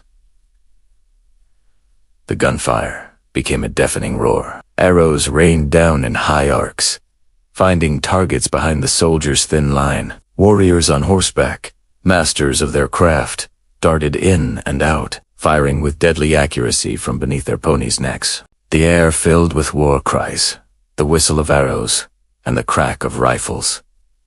The situation was deteriorating rapidly. Reno's men were exposed, outnumbered, and outmaneuvered. The promised support from Custer was nowhere in sight. The warriors began to flank them on both sides, threatening to completely encircle and annihilate the command. The soldiers' horses, spooked by the noise and chaos, became almost unmanageable. Panic began to ripple through the ranks. Looking back, Reno saw the woods along the river as their only chance for cover. He gave the order to mount and retreat to the timber. But the command was confused and chaotic. It was less of an organized withdrawal and more of a desperate scramble for survival. Some men didn't hear the order. Others were cut down before they could reach their horses. The retreat to the woods turned into a bloody rout. Warriors swarmed the fleeing soldiers, riding alongside them, engaging in brutal, close-quarters combat. Soldiers fell from their saddles, overwhelmed by the fierce pursuit. It was every man for himself. Those who made it to the timber found temporary, but precarious, safety. The thick brush offered cover from the direct fire, but they were trapped. The fighting in the woods was intense and disorienting. Warriors crept through the undergrowth, picking off soldiers one by one. The soldiers were pinned down, their ammunition running low, their morale shattered. Reno, seeing his position was indefensible, made another desperate decision. They had to get to the high ground. He yelled, "We've got to get out of here. We've got to charge the bluffs." What followed was another mad dash, this time out of the woods, back across the river, and up the steep, dusty bluffs on the other side. This second retreat was even more disastrous than the first. The river crossing became a killing ground. As soldiers and their horses plunged into the water, They became easy targets for the warriors lining the banks. The water ran red. Men were shot from their saddles, drowning in the shallows, their desperate attempt to escape ending in a watery grave. Those who clawed their way up the other side were exhausted, terrified, and utterly demoralized. They were the survivors of a catastrophic failure. They collapsed on the hilltop, gasping for breath, turning to see the valley floor littered with their fallen comrades. They dug in as best they could, using their knives and bare hands to scrape shallow rifle pits in the hard soil. They were surrounded, isolated, and their part of the battle had been a complete disaster. Upon what would become known as Reno Hill, the shaken soldiers prepared for a siege. They had no idea where Custer was or what had befallen the rest of the 7th Cavalry. All they knew was that they had charged a village of unimaginable size and had been brutally repulsed. The sounds of heavy, sustained gunfire began to echo from the north, downriver. A new phase of the battle was beginning. But for Reno's men, the immediate fight was for their own survival, trapped on a desolate hilltop under the vast, indifferent Montana sky. Reno's charge, intended to be a decisive blow, had instead become a desperate fight for life. It set the stage for the rest of the tragic day, leaving Custer's command divided and vulnerable. Thank you for joining us for this chapter. If you're finding this history as fascinating as we do, please hit that like button, subscribe, and ring the bell so you don't miss our next episode, where we'll follow Custer and his 5 companies as they ride towards their legendary and tragic fate. See you next time. The distant crackle of gunfire echoed across the plains, reaching Lieutenant Colonel George Armstrong Custer and his 5 companies of the 7th Cavalry. To Custer, this was the sound of victory. He believed Major Reno's attack on the southern end of the massive Lakota, Cheyenne, and Arapaho village was succeeding, routing the enemy just as planned. The strategy seemed to be unfolding perfectly. Reno was pressing the attack, and now it was Custer's turn to deliver the final, decisive blow. Filled with a surge of confidence, Custer spurred his horse forward, leading his men along the high bluffs overlooking the Little Bighorn River. His objective was clear: sweep down from the north and strike the opposite end of the village. He envisioned a classic pincer movement, catching the warriors between his force and Reno's, crushing them in a coordinated assault. From his vantage point, he could see glimpses of the enormous encampment sprawling through the valley below. Hundreds, perhaps thousands, of tipis. It was the largest gathering of Native Americans he had ever seen, but in his mind, it was a target ripe for the taking. He motioned for his trumpeter to sound the charge, but the call was never made. As they advanced, a scout rode up with a message that changed everything. The village wasn't fleeing. It was swarming. What Custer mistook for chaos was, in fact, a hornet's nest stirring to life. Unseen from his position, thousands of warriors, men like Crazy Horse, Gull, and Two Moons were not retreating from Reno. Instead, having blunted Reno's charge and forced him into a desperate defense, they were now turning their attention northward.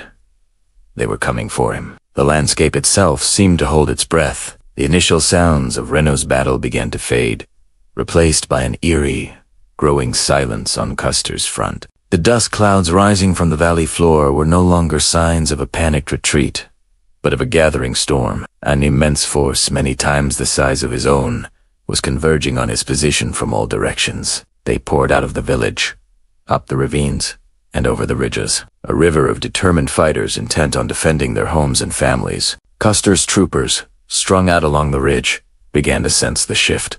The confident energy of a few moments before started to evaporate, replaced by a dawning unease. The scale of what lay before them was becoming terrifyingly apparent. They were no longer the hunters.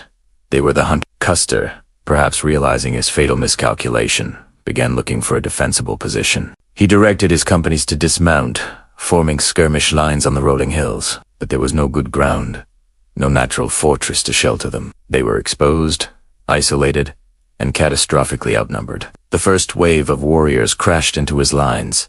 The air, once quiet, erupted into a deafening roar of war cries, gunfire, and the thundering of hooves. Custer's men fought bravely, their single-shot carbines, struggling to keep pace with the repeating rifles and overwhelming numbers of their attackers. Companies were cut off from one another, surrounded, and systematically dismantled. The planned, glorious charge had devolved into a series of desperate, isolated last stands. The sense of inevitability that had been quietly building now descended like a shroud. There was no escape, no reinforcement coming to their aid. Custer and his men were caught in a trap of their own making, a consequence of underestimating their foe and overestimating their own invincibility. On that hot June afternoon, on a lonely hill overlooking the Little Bighorn, the final, tragic act of Custer's last stand was beginning. The quiet that had preceded the storm was gone, replaced by the sounds of a battle that would echo through American history. Thank you for joining us on this deep dive into one of history's most compelling moments. If you found this chapter fascinating,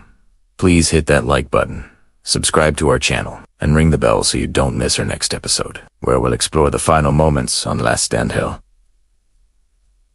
We'll see you then.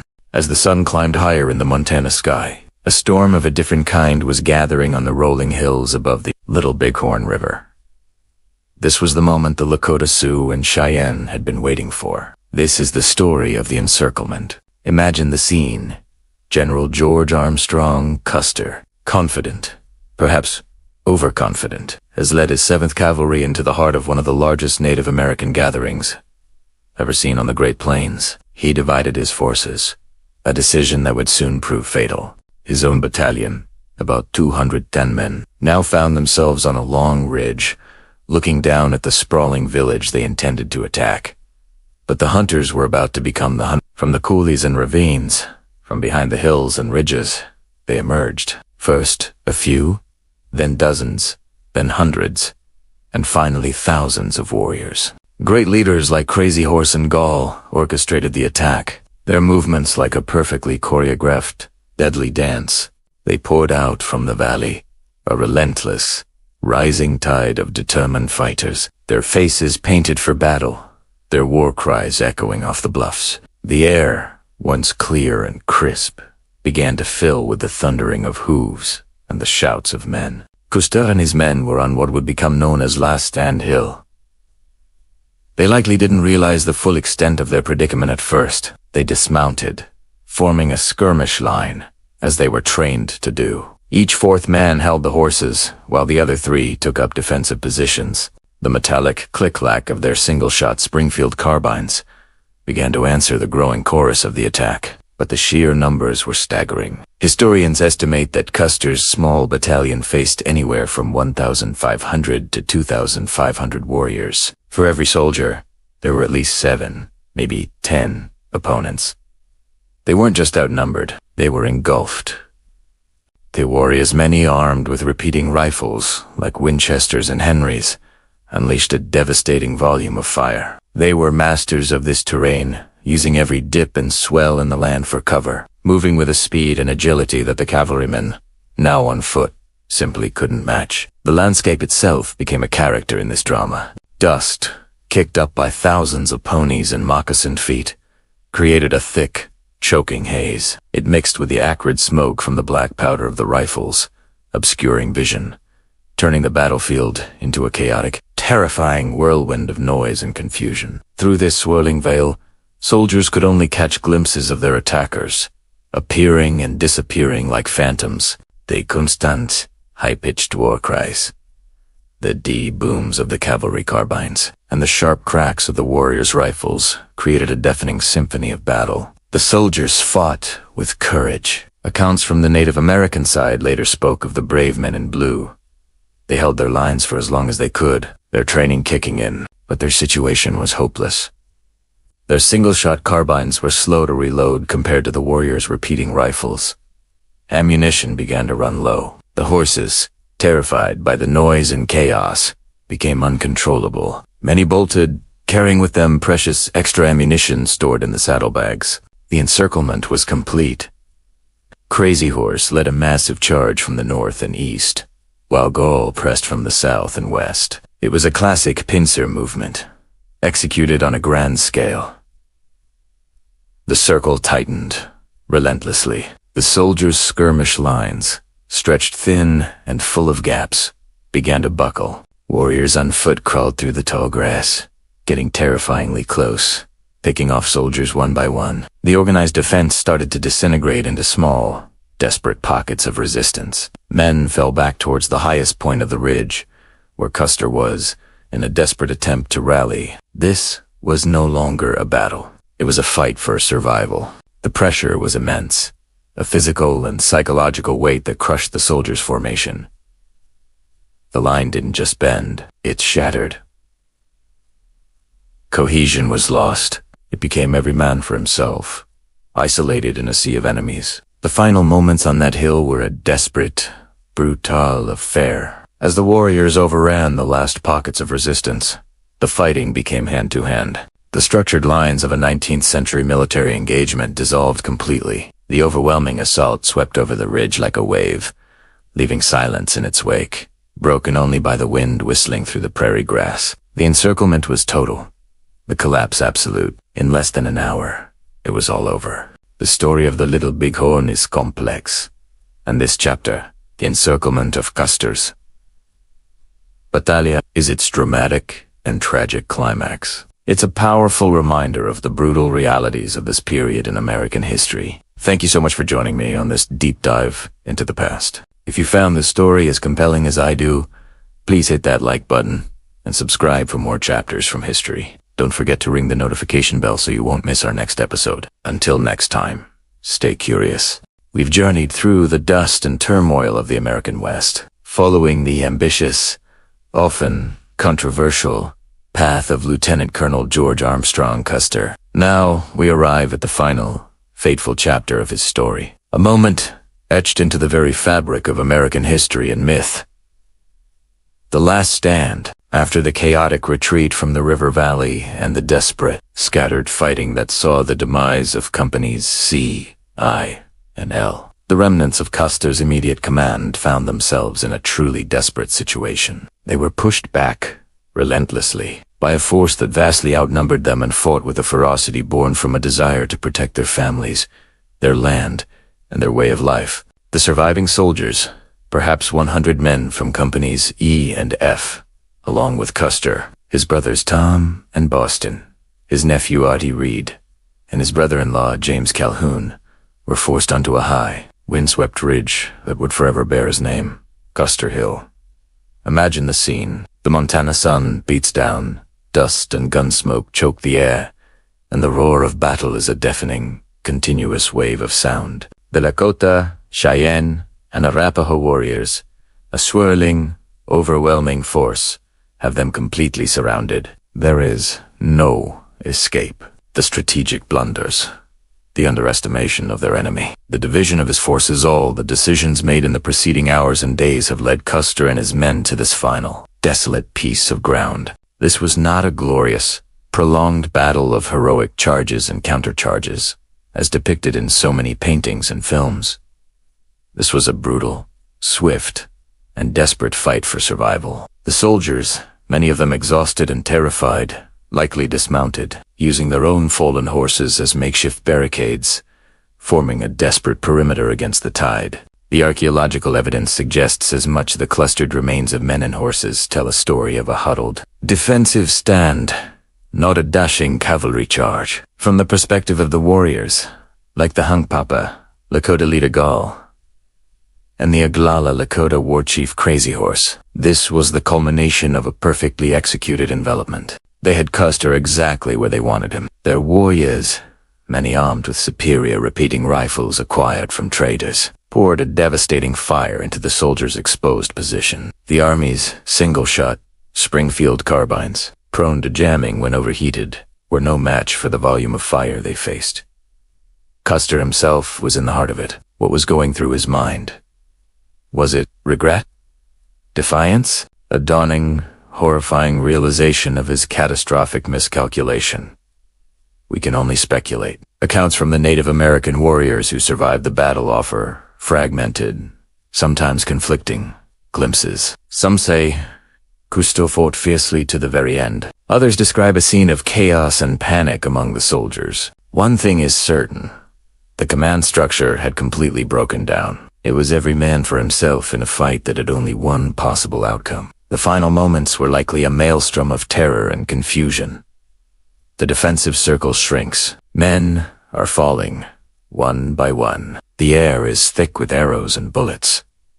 The war cries of the warriors are the last thing many of these soldiers would ever hear. The fighting on Custer Hill was not long. Most historians believe that from the moment the warriors launched their final, overwhelming assault, it was over in less than an hour, perhaps even as little as 20 minutes. Think about that. An hour, the culmination of a military career, the end of over 200 lives, all extinguished in the time it takes to watch a television show.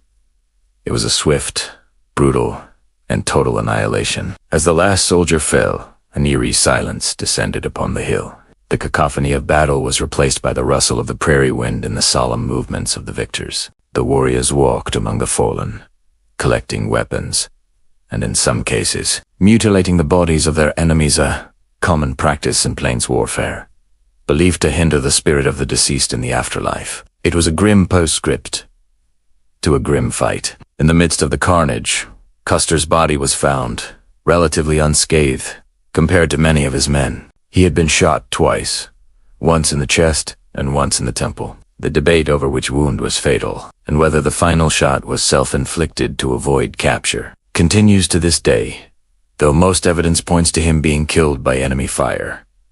The last stand was over. Custer and all 210 men under his direct command lay dead on the hills above the Little Bighorn River. It was a stunning, absolute victory for the Lakota, Cheyenne, and Arapahoa. Moment of powerful resistance against the inexorable tide of American expansion. But it was a victory that would come at a terrible cost. The shock and outrage that swept across the United States in the wake of the battle would lead to a massive military retaliation, ultimately crushing the last vestiges of Native American resistance on the Great Plains and forcing them onto reservations. The story of Custer's last stand is not a simple tale of heroes and villains. It's a tragedy born from arrogance, cultural misunderstanding, and the violent clash of two vastly different worlds. It's a story of a devastating military blunder, but also a story of a people fighting desperately and, for one brilliant, bloody afternoon, successfully for their own survival. When you stand on that hill today, with the white marble markers showing where each soldier fell, you can feel the weight of that moment. The silence is profound. It's a silence that speaks of the final, desperate struggle of Custer and his men, and of the ghosts of a battle that continues to haunt the American imagination. The wind that blows across the ridge seems to carry the echoes of that fateful day, a permanent reminder of the bloody Costa manifest destiny in the final, tragic stand on the Little Bighorn. Thank you so much for joining me on this deep dive into one of history's most compelling moments. If you found this journey as fascinating as I did, please consider liking this video and subscribing to the channel for more stories like this. Your support means the world to us. We'll see you in the next one. The sun bled out over the Montana horizon, painting the sky in hues of orange and purple.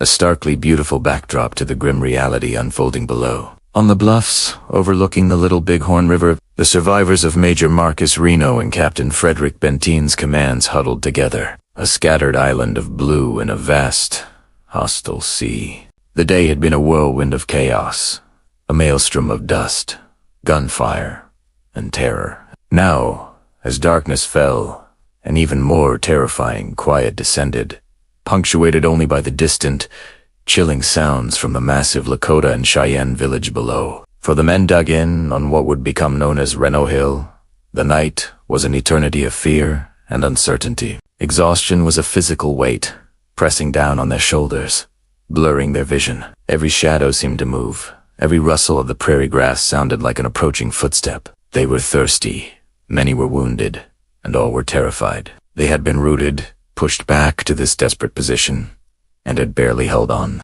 The sounds from the village were a mixture of celebration and mourning, a cacophony that echoed their own defeat and kept sleep at bay. Whispers passed between the soldiers in the dark. "Where's Custer? Did the general make it? What happened to the rest of the regiment?" No one had an answer. They only knew their own part of the battle, a frantic, bloody struggle for survival. They had seen glimpses of Custer's command, far to the north, swallowed by dust and distance. But then, nothing.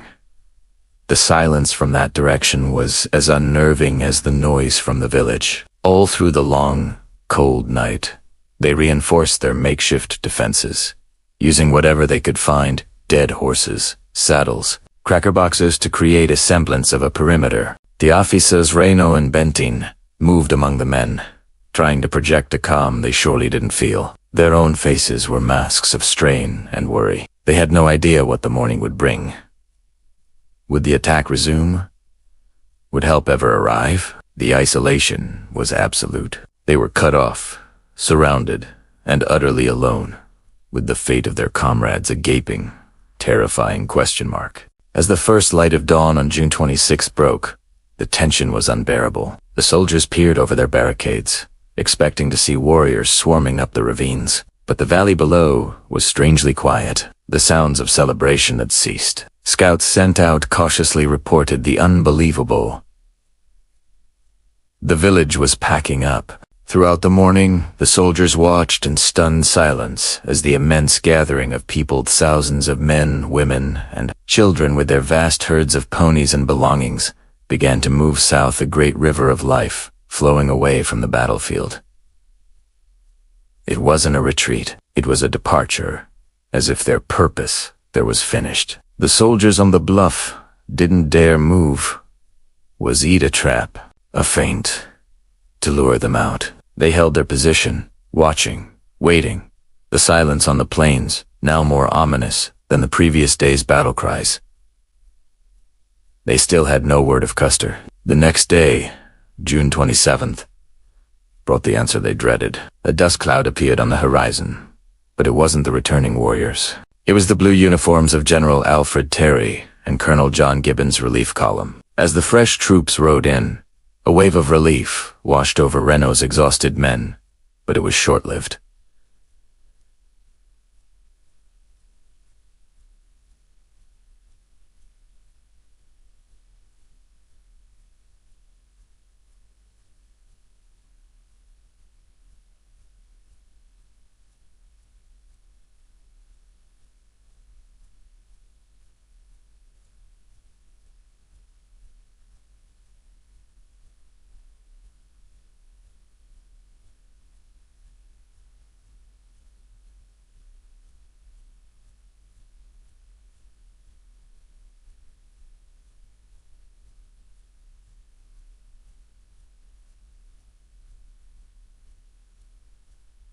But it was short-lived. The grim faces of Terry and his officers told a story before any words were spoken. Slowly, the truth was pieced together.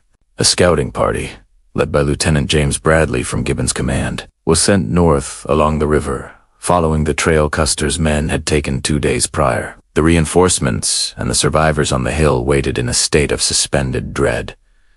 The silence was heavy, thick with unspoken fears. When the scouts returned, their faces were ashen, their eyes hollow.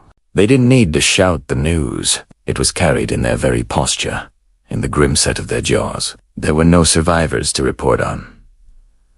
There was only a field of slaughter. They found them scattered across a series of hills and ravines a few miles to the north. George Armstrong Custer and every single man under his immediate command 5. Full companies of the 7th Cavalry were gone. The scene was one of utter devastation, a silent, stark testament to the ferocity of the fight. The news spread through the combined commands, not in a rush, but in a slow, sickening wave of realization. There was no grand announcement, just hushed, horrified conversations. The men who had survived on the bluffs, who had fought their own desperate battle, now understood the full scope of the disaster. They hadn't just been defeated in their sector. The entire regiment had been shattered. The elation of their own survival curdled into the bitter grief of loss. Comrades they had breakfasted with just 2 days before were now lying on a distant hill. The questions that had haunted them through the night, "Where is Custer?" were finally answered, and the truth was more terrible than any of them could have imagined. In the grim silence that fell over the bluffs, the Battle of the Little Bighorn was truly over, leaving behind only the dead, the wounded, and the haunting, unanswerable questions of why and how it all went so terribly wrong. The aftermath was not one of victory or relief, but of profound shock and a sorrow that would echo for generations. Thank you for watching this chapter of our series. The story of the American West is filled with moments of courage, tragedy, and complex truths. If you found this account compelling, please consider liking the video, subscribing to our channel, and hitting the notification bell so you don't miss the next part of the story. Your support helps us continue to explore these pivotal moments in history. See you next time. The battle was over. What remained was a silence more profound and terrible than any sound that had preceded it. Welcome back to our journey. Today, we step onto the hallowed ground of Chapter 15, the field of the fallen. The sun, a merciless eye in the vast Montana sky, beat down upon a scene of utter desolation. The once vibrant prairie grass was now trampled and stained, a canvas for the grim aftermath of conflict. Bodies of soldiers lay scattered across the rises and ravines, their blue uniforms stark against the dusty earth. They were frozen in the final, desperate moments of their lives, some reaching for a weapon, others curled as if in sleep, their faces turned away from the brutal sky. The air, thick with the scent of dust and something metallic and sweet, was heavy, clinging to the lungs. Here and there, a horse lay on its side, a noble beast brought down in the chaos, its sleek coat matted with sweat and blood. A leg might be bent at an unnatural angle, or its eyes, wide and unseeing, stared into the endless blue. These were not just animals. They were partners in the dance of war, and their silence added another layer to the profound sense of loss. Torn regimental flags, symbols of pride and unity, were now just tattered pieces of cloth snagged on sagebrush, or lying limp in the dirt. The vibrant colors were faded, ripped by bullets and blades, their glory reduced to a sad whisper of what they once represented. One could almost hear the echoes of the bugle calls, the shouts, the thunder of hooves, but they were just ghosts on the wind, replaced by the buzz of flies and the mournful cry of a distant hawk. The victors were gone. The Lakota, Cheyenne, and Arapaho warriors had withdrawn from the field, taking their fallen brothers with them. Their departure was not one of triumphant celebration, but of somber duty. Their own camps were filled with the sounds of mourning, the keening of women for their husbands, sons, and brothers. They, too, had paid a heavy price for this day. Their victory was etched with the deep lines of sorrow, a truth often lost in the simple tallies of winners and losers. On the bluffs overlooking the valley, you could almost feel their presence, a lingering spirit of grief and reverence for the warriors who had fought to protect their way of life and would ride the plains no more. Their absence was as palpable as the bodies that remained, a testament to the shared human cost of this brutal encounter. Into this stillness walked the living. Soldiers from the relief columns, their faces grim and set like stone, moved slowly across the battlefield. They were a search party, but not for survivors. Hope for that had died hours ago. They were here for their comrades, their friends, their brothers in arms. Under the relentless heat of the Montana sun, the grim work began. There was no ceremony. Not yet. There was only the hard, grueling labor of burial. Men, their uniforms soaked with sweat, dug into the stubborn, sun-baked soil with shovels and bayonets. The rhythmic thud of metal against earth was the only sound that dared to challenge the silence. Each swing of the pickaxe, each shovelful of dirt, was a punctuation mark in a story of loss. They worked with a mechanical efficiency, a desperate attempt to impose order on the ultimate chaos. They wrapped their friends in blankets or canvas, their movements gentle, a stark contrast to the violence that had brought them to this end. There were moments when the work would pause. A soldier would find a letter in a fallen comrade's pocket, a picture of a wife or a child, a small personal token that transformed the anonymous casualty back into a man with a life, a history, a future that had been stolen. In these moments, the mask of hardened duty would crack. A hand would wipe away a tear that mixed with the sweat and dusts on a weathered cheek. These were men who had faced death and survived, now forced to confront the consequence of that survival. The duty to bury those who had not. The sun climbed higher, baking the earth and the men upon it, turning the valley into a kill. The heat was a physical presence, pressing down, making every breath a conscious effort, mirroring the immense weight that was settling in their souls. As the day wore on and the shadows began to lengthen, shallow graves dotted the landscape. Small, hastily made wooden crosses, or simple mounds of stones, marked the resting places of men who had traveled hundreds, even thousands of miles, only to find their end in this remote and beautiful, yet terrible, place. A profound and heavy tragedy settled over the land itself. It seeped into the soil with the blood, was carried on the wind that rustled the dry grass, and was reflected in the stoic, tired eyes of the living. The Little Bighorn Valley, once a place of natural abundance and sacred significance, was now forever consecrated by this immense loss. It became a field of the fallen, a permanent monument, not to glory or victory,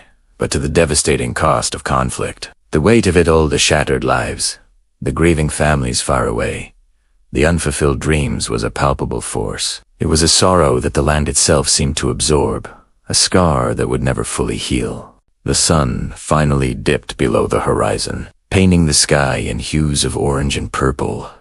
A beautiful, almost mocking, farewell to a day of unparalleled darkness. The field lay quiet under the emerging stars, a silent testament to the moment when the world had been irrevocably broken. Thank you for joining us as we walk through this somber chapter. It's in these moments of reflection that we find the deepest human truths. If this story moved you, please consider liking this video and subscribing to our channel. For more journeys into the heart of history, we'll see you next time. The news hit the East Coast like a thunderclap. On July 6, 1876, just 2 days after the nation had celebrated its centennial with fireworks and grand parades, a shocking headline appeared in the Bismarck Tribune. Massacre, General Custer and 261 men the victims.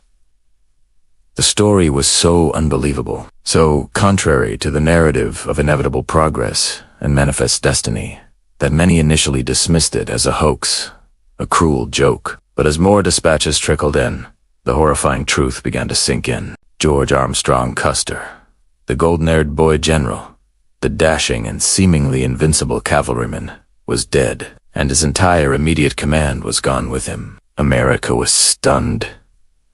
How could this happen? Custer was a national hero, a celebrated figure from the Civil War.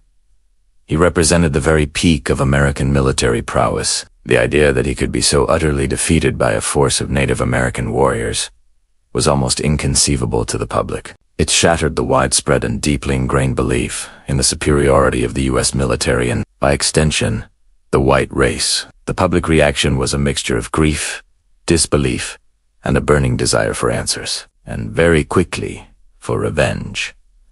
Newspapers across the country scrambled to cover the story. In an age without 24-hour news channels or internet updates, the printed word was king, and it held the power to shape public perception. The initial reports were filled with sensationalism and speculation. Lacking concrete details from the battlefield, journalists filled the void with dramatic, often fabricated, accounts of the fight. They painted a picture of a small, heroic band of soldiers fighting bravely against an overwhelming, savage horde. Custer wasn't just a defeated general. He was transformed into a martyr for the cause of westward expansion. This was the birth of a powerful American myth. The narrative quickly solidified around the concept of Custer's last stand. Illustrations began appearing in magazines like Harper's Weekly, depicting Custer, pistols in hand, surrounded by his fallen men, making his final, defiant stand against a swirling sea of warriors. These images were incredibly powerful. They weren't meant to be historically accurate. They were meant to evoke emotion, to stir patriotism, and to justify what would come next. They presented a clear-cut story of good versus evil, civilization versus savagery. Custer was the hero, the embodiment of American courage, sacrificing himself on the frontier. In this rush to create a national martyr, Custer's own controversial history and the complex reasons behind the conflict were conveniently swept under the rug. His reputation for recklessness, his previous court-martial, his well-known ambition that often bordered on arrogance, all of these details were glossed over. The fact that he had attacked a village, a community of families, not just a military encampment, was rarely mentioned. The press focused instead on his golden locks, his buckskin jacket, and his supposed final heroic moments. He became a symbol, not of a failed military operation, but of noble sacrifice. And what about the other side of the story? The perspective of the Lakota, Cheyenne, and Arapaho warriors who had fought to defend their families and their way of life was almost entirely absent from the national conversation. In the rare instances they were mentioned, it was not as strategic victors or desperate defenders. but as a monolithic, bloodthirsty force. Their leaders, men like Sitting Bull and Crazy Horse, were demonized. Sitting Bull, the spiritual leader who had a vision of the victory beforehand, was portrayed as a malevolent mastermind. Crazy Horse, the brilliant battlefield tactician, was reduced to a caricature of a savage warrior. There was no room in the popular narrative for the Native American point of view. There was no mention of the broken treaties, the forced removal onto reservations, the destruction of the buffalo herds, or the encroachment of gold miners into the sacred Black Hills to Variac that had triggered this entire conflict. To the American public, fed a steady diet of sensational headlines. The Battle of the Little Bighorn was not the result of a long history of injustice. It was an unprovoked act of brutality. The reasons for the gathering of so many tribes at the Little Bighorn for their annual summer encampment, a time of community and ceremony, were completely ignored. The narrative required a simple villain, and the Native Americans were cast in that role. This one-sided storytelling had profound and immediate consequences. The shock and outrage over Custer's defeat galvanized public opinion and the U.S. government. The cry for retribution was deafening. Any voices that had previously called for a more peaceful or diplomatic Indian policy were drowned out. The event was used as the ultimate justification to end what was called the Indian problem once and for all. The sentiment was clear. The people who defeated Custer could not be negotiated with. They had to be crushed. The army launched a massive winter campaign to hunt down the bands that had fought at the Little Bighorn, denied the ability to hunt and prepare for the cold. Facing starvation and relentless military pressure, one by one, the groups were forced to surrender. Crazy Horse himself would surrender the following spring, only to be killed months later under suspicious circumstances while in custody. Sitting Bull led a large group of his followers across the border into Canada, seeking refuge, but they too would eventually be forced back by starvation, returning to the United States to live on a reservation. The victory at the Little Bighorn, a moment of triumph and successful defense for the Plains tribes, ironically sealed their fate. It triggered a backlash so swift and so overwhelming that it shattered their resistance and the traditional way of life forever. The myth of Custer's last stand continued to grow long after the actual events. It became a foundational story of the American West. It was immortalized in paintings,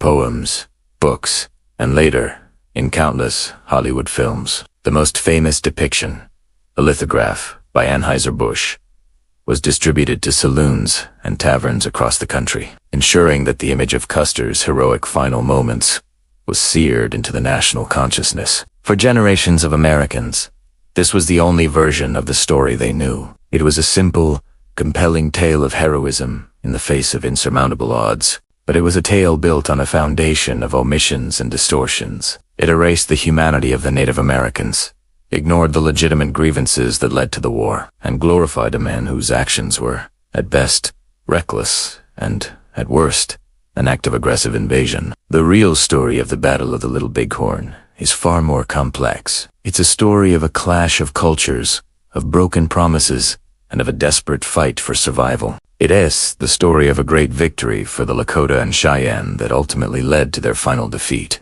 As we continue to re-examine our past, it's crucial to look beyond the myth and understand the full, often uncomfortable, truth of what happened on that grassy ridge in Montana. The news that shocked the nation in 1876 tells us just as much about the story America wanted to believe as it does about the event itself. Thanks so much for watching. Understanding these historical myths is so important for understanding our present. If you found this video interesting, please hit that like button and subscribe to the channel for more deep dives into history. We'll see you in the next chapter.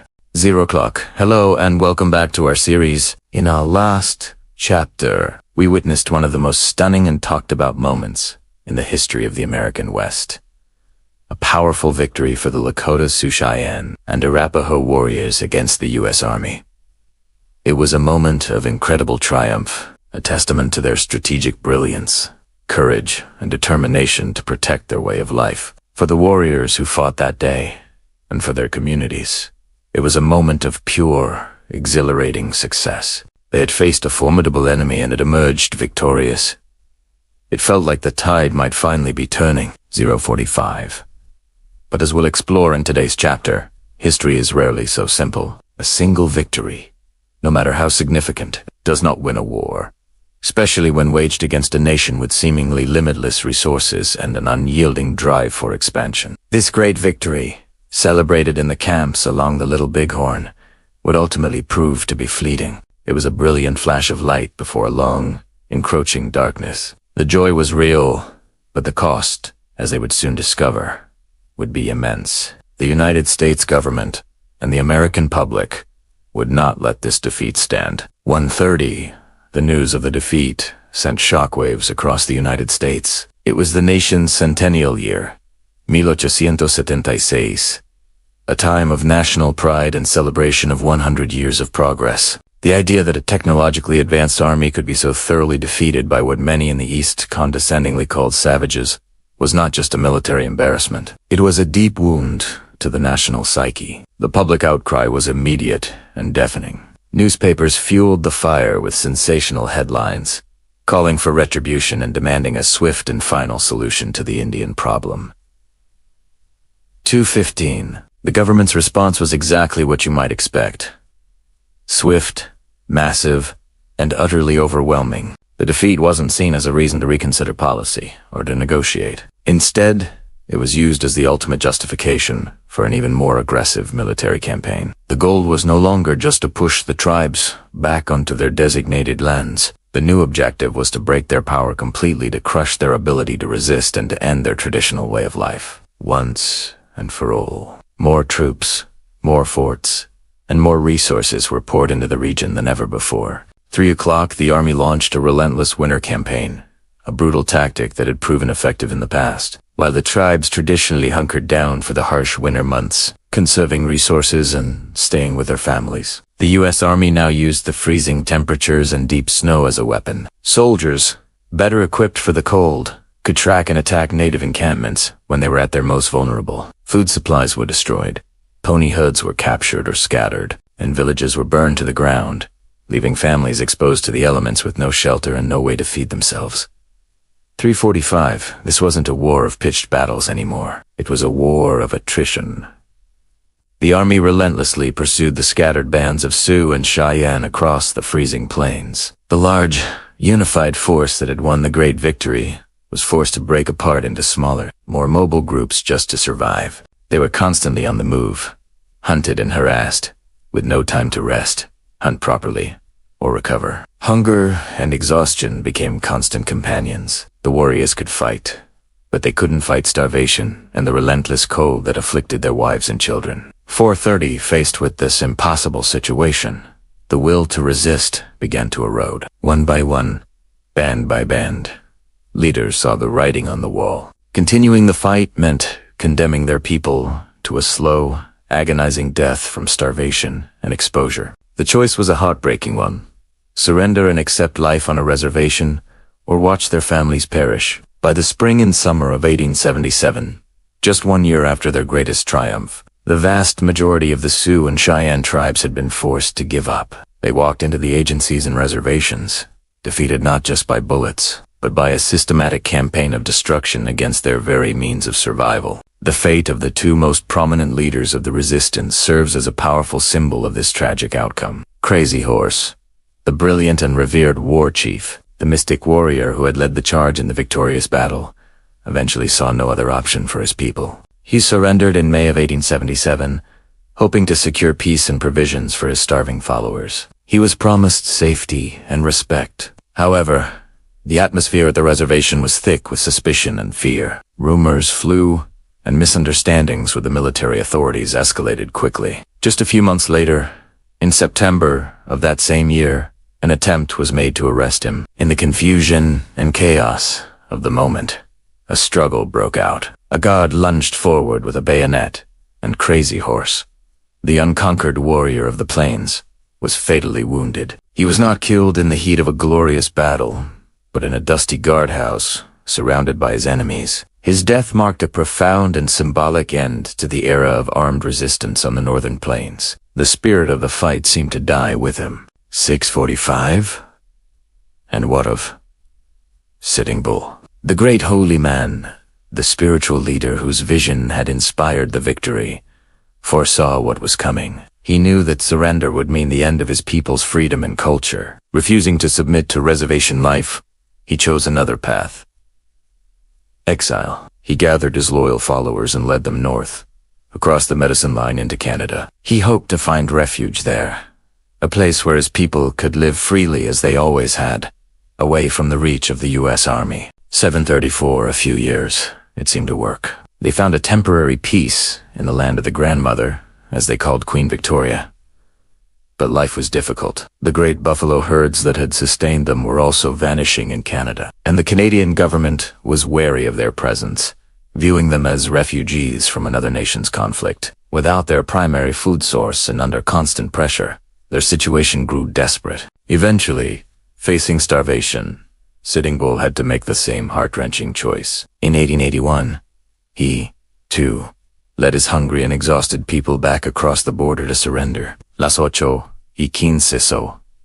Within just a few years of a victory that should have secured their freedom, the world of the Plains tribes was completely overturned. They were confined to reservations, their movements restricted, their traditional leadership dismantled, and their entire way of life systematically attacked. The buffalo were gone, their spiritual ceremonies were outlawed, and their children were sent to boarding schools designed to erase their native identity. The cost of their victory was, paradoxically, their complete and total subjugation. The battle was won, but the war, and everything they held dear, was lost. 9 o'clock, it's a sobering conclusion to a dramatic chapter in history. It reminds us that victory can be a complex and sometimes treacherous thing. For the Sioux and Cheyenne, their greatest military achievement triggered a response so overwhelming that it guaranteed their ultimate defeat. It stands as a powerful and tragic lesson about the imbalance of power and the relentless march of history. 9:30.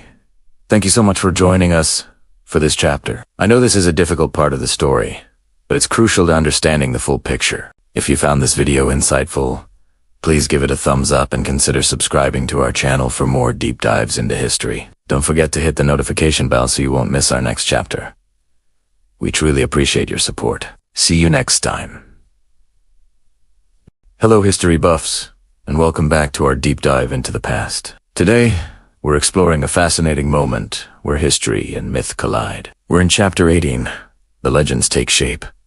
We've just witnessed a monumental battle, a clash that would echo through the ages. But what happens after the dust settles and the last shot is fired? The stories begin.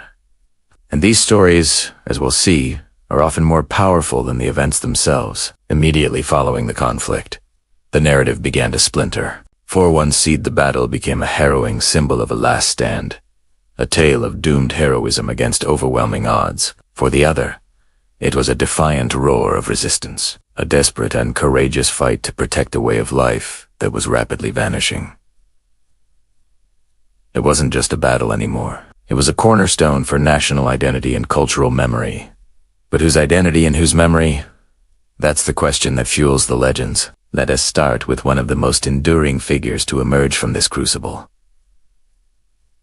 George Armstrong Custer. Almost overnight, his story was seized upon and transformed. He became the boy general with the flowing golden locks, the epitome of American bravery, frozen in a heroic, defiant pose against a tide of adversaries. This image was powerful, captivating, and widely circulated. Paintings, poems, and popular accounts romanticized his final moments, portraying him not just as a soldier, but as a martyr for the cause of westward expansion. This romanticized version conveniently overlooked the complexities of his career, his controversial tactics, and the strategic blunders that led to the disaster. Instead, the focus was on his perceived gallantry. The story of Custer's last stand became a national epic, a cautionary tale, and a rallying cry. All at once, it was a legend that served a purpose: to justify the ongoing campaigns against native peoples, and to frame the narrative of westward expansion as a noble, albeit tragic, endeavor. The man was replaced by the myth, a symbol of frontier courage that would be etched into the American psyche for generations. But Custer wasn't the only one whose legacy was forged in the aftermath. On the other side of the battlefield, new heroes were being recognized, their names whispered with reverence and respect. Leaders like Sitting Bull and Crazy Horse became enduring symbols of freedom, courage, and unwavering resistance in their communities. and eventually to a wider world. They represented something profound. The spirit of a people fighting for their very existence. Their stories were not of a last stand, but of a victorious defense of their land and families. Sitting Bull, the spiritual leader whose visions foretold the victory, became a figure of immense wisdom and foresight. Crazy Horse, the brilliant and elusive warrior who led the charge, embodied the spirit of untamable freedom. Their legacies were passed down through oral traditions, songs, and ceremonies, preserving a history that ran parallel to the one being written in the newspapers and textbooks of the United States. They weren't just chiefs. They became icons of indigenous sovereignty and resilience, inspirations for future generations who would continue the struggle for rights and recognition. This is where we see history begin to cleave in two. On one path, we have the documented, official accounts, the reports filed by the military, and the sensationalized stories printed in the Eastern press. This was the history of record, the one taught in schools and memorialized in public monuments. It was a history that often simplified complex events into clear-cut narratives of heroes and villains, progress and savagery. On the other path, we have the oral traditions, the collective memories of the Lakota, Cheyenne, and Arapaho. This was a history lived and felt, passed from one generation to the next, not through written words, but through storytelling. It carried the emotional weight of the event, the spiritual context, and the profound sense of loss and survival. This divergence is critical. It shows us that history is not a single, monolithic story. It's a collection of perspectives, and the truth often lies somewhere in the space between the myth and the reality. So,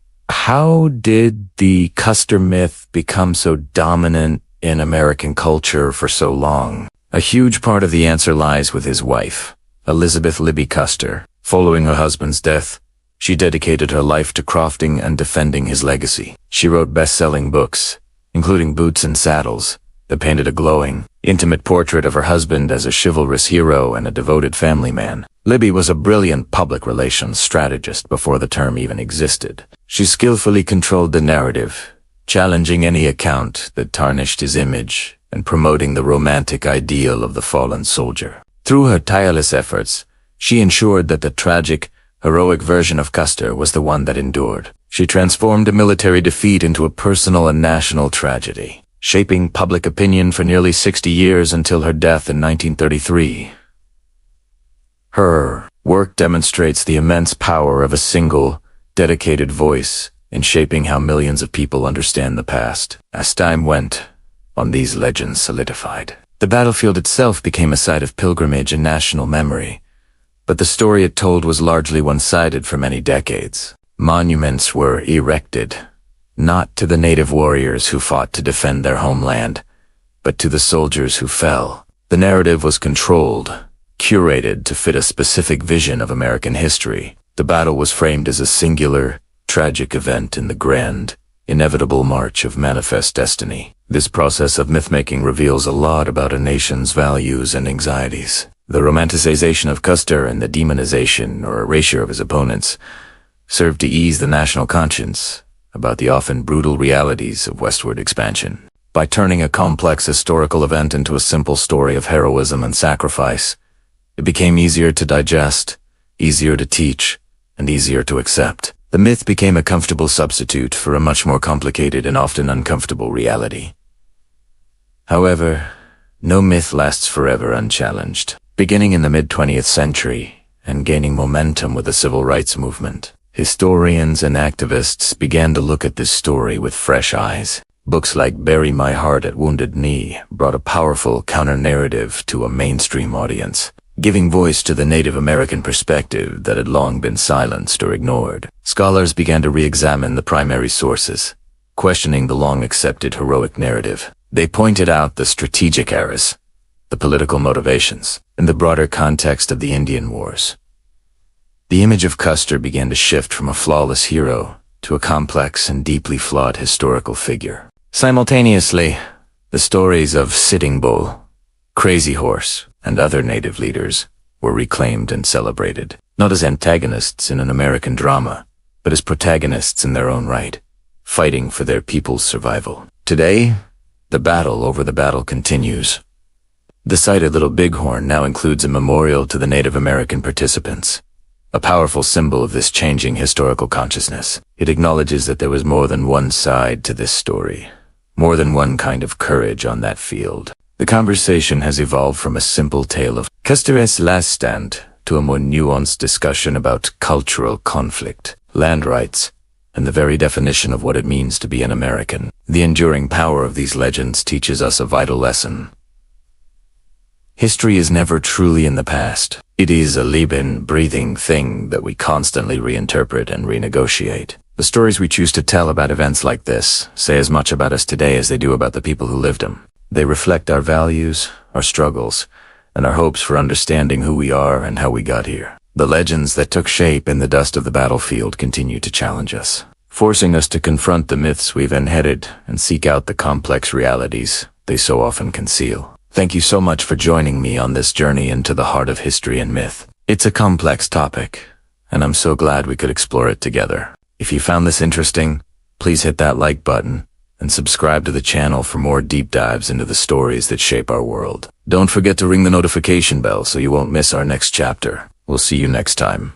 And so, we arrive at the end of our journey, not with a bang, but with a whisper. Here, on the quiet plains, the clamor of the battle has long since faded, replaced by the rustle of wind through the tall grass and the distant, melodic calls of birds returning to their nests. The world has found its equilibrium once more, a serene landscape painted under the vast, open sky. It's in this profound stillness that the truest reflections begin to surface, like stars appearing one by one in the twilight. The conflict is over. The dust has settled, the cries have silenced, and all that remains are the echoes. These are not echoes you can hear with your ears, but echoes that resonate deep within the soul, within the collective memory of this land and its people. They linger in the stories that will be told for generations, in the history books that will try to capture the chaos and the courage of those moments. But can words on a page ever truly convey the weight of a single life, the fire in a warrior's eyes, or the heavy silence that follows a final breath? History records events, but memory holds the meaning. Think for a moment about courage. We often imagine it as a grand, theatrical display, a heroic charge against impossible odds. And sometimes it is, but more often, courage is a quieter thing. It's the resolve to stand firm when every instinct screams to run. It's the strength to offer a hand to a fallen comrade, even when your own legs are trembling. It was in the silent nods of understanding between soldiers, the shared canteen of water, the quiet promise to look after each other's families. These small, almost invisible acts of bravery are the threads that weave the true fabric of heroism. They are the moments that define character, not in the roar of the fight, but in the quiet humanity that persists through it all. And what of misunderstanding? So much of the conflict, when we peel back the layers of politics and power, was born from a failure to see the other side. Each side fought with conviction, believing their cause to be just, their actions necessary. They saw enemies, not people. They heard threats, not fears. How many lives could have been saved if they had only stopped to listen, if they had recognized the same hopes and anxieties in their opponents that they felt in their own hearts? It's a tragic, recurring theme in our shared story. We build walls of misunderstanding, and then we are surprised when we can no longer see the humanity on the other side. The aftermath of the battle leaves a stark lesson. The cost of not understanding is measured in sorrow and silence. Then there is fate, that mysterious, unyielding current that seems to pull us along.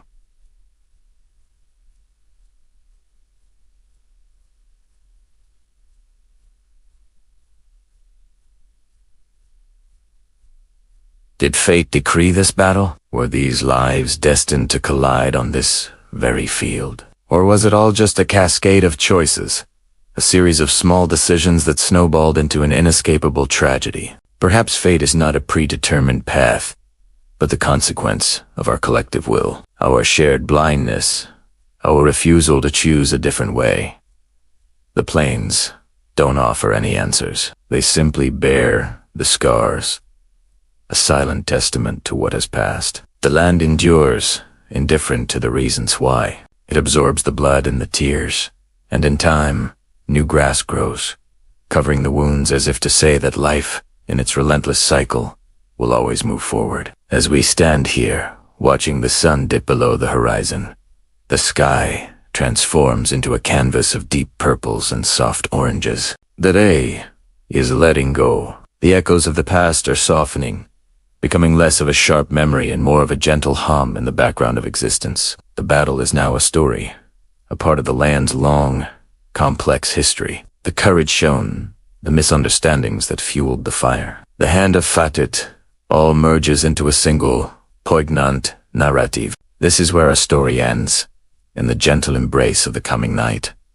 The air grows cooler. The world seems to hold its breath. This quiet is an invitation, a space for you to rest your own mind, to let go of the day's own battles, big or small. Just as the plains have found their peace, may you find yours. Let the story fade like the last light of day, leaving behind not a sense of turmoil, but a feeling of calm acceptance. The world will continue to turn, the wind will continue to whisper its secrets to the grass, and tomorrow the sun will rise again. So, let your thoughts settle. Let the quiet of this place seep into your own spirit. There is no need for more words, no need for further analysis. The meaning is not in the explanation, but in the feeling that remains. It's in the quiet reverence for what has been, and the gentle hope for what is to come. Let the narrative dissolve into the night, a lullaby for a world that has seen too much, and now, finally,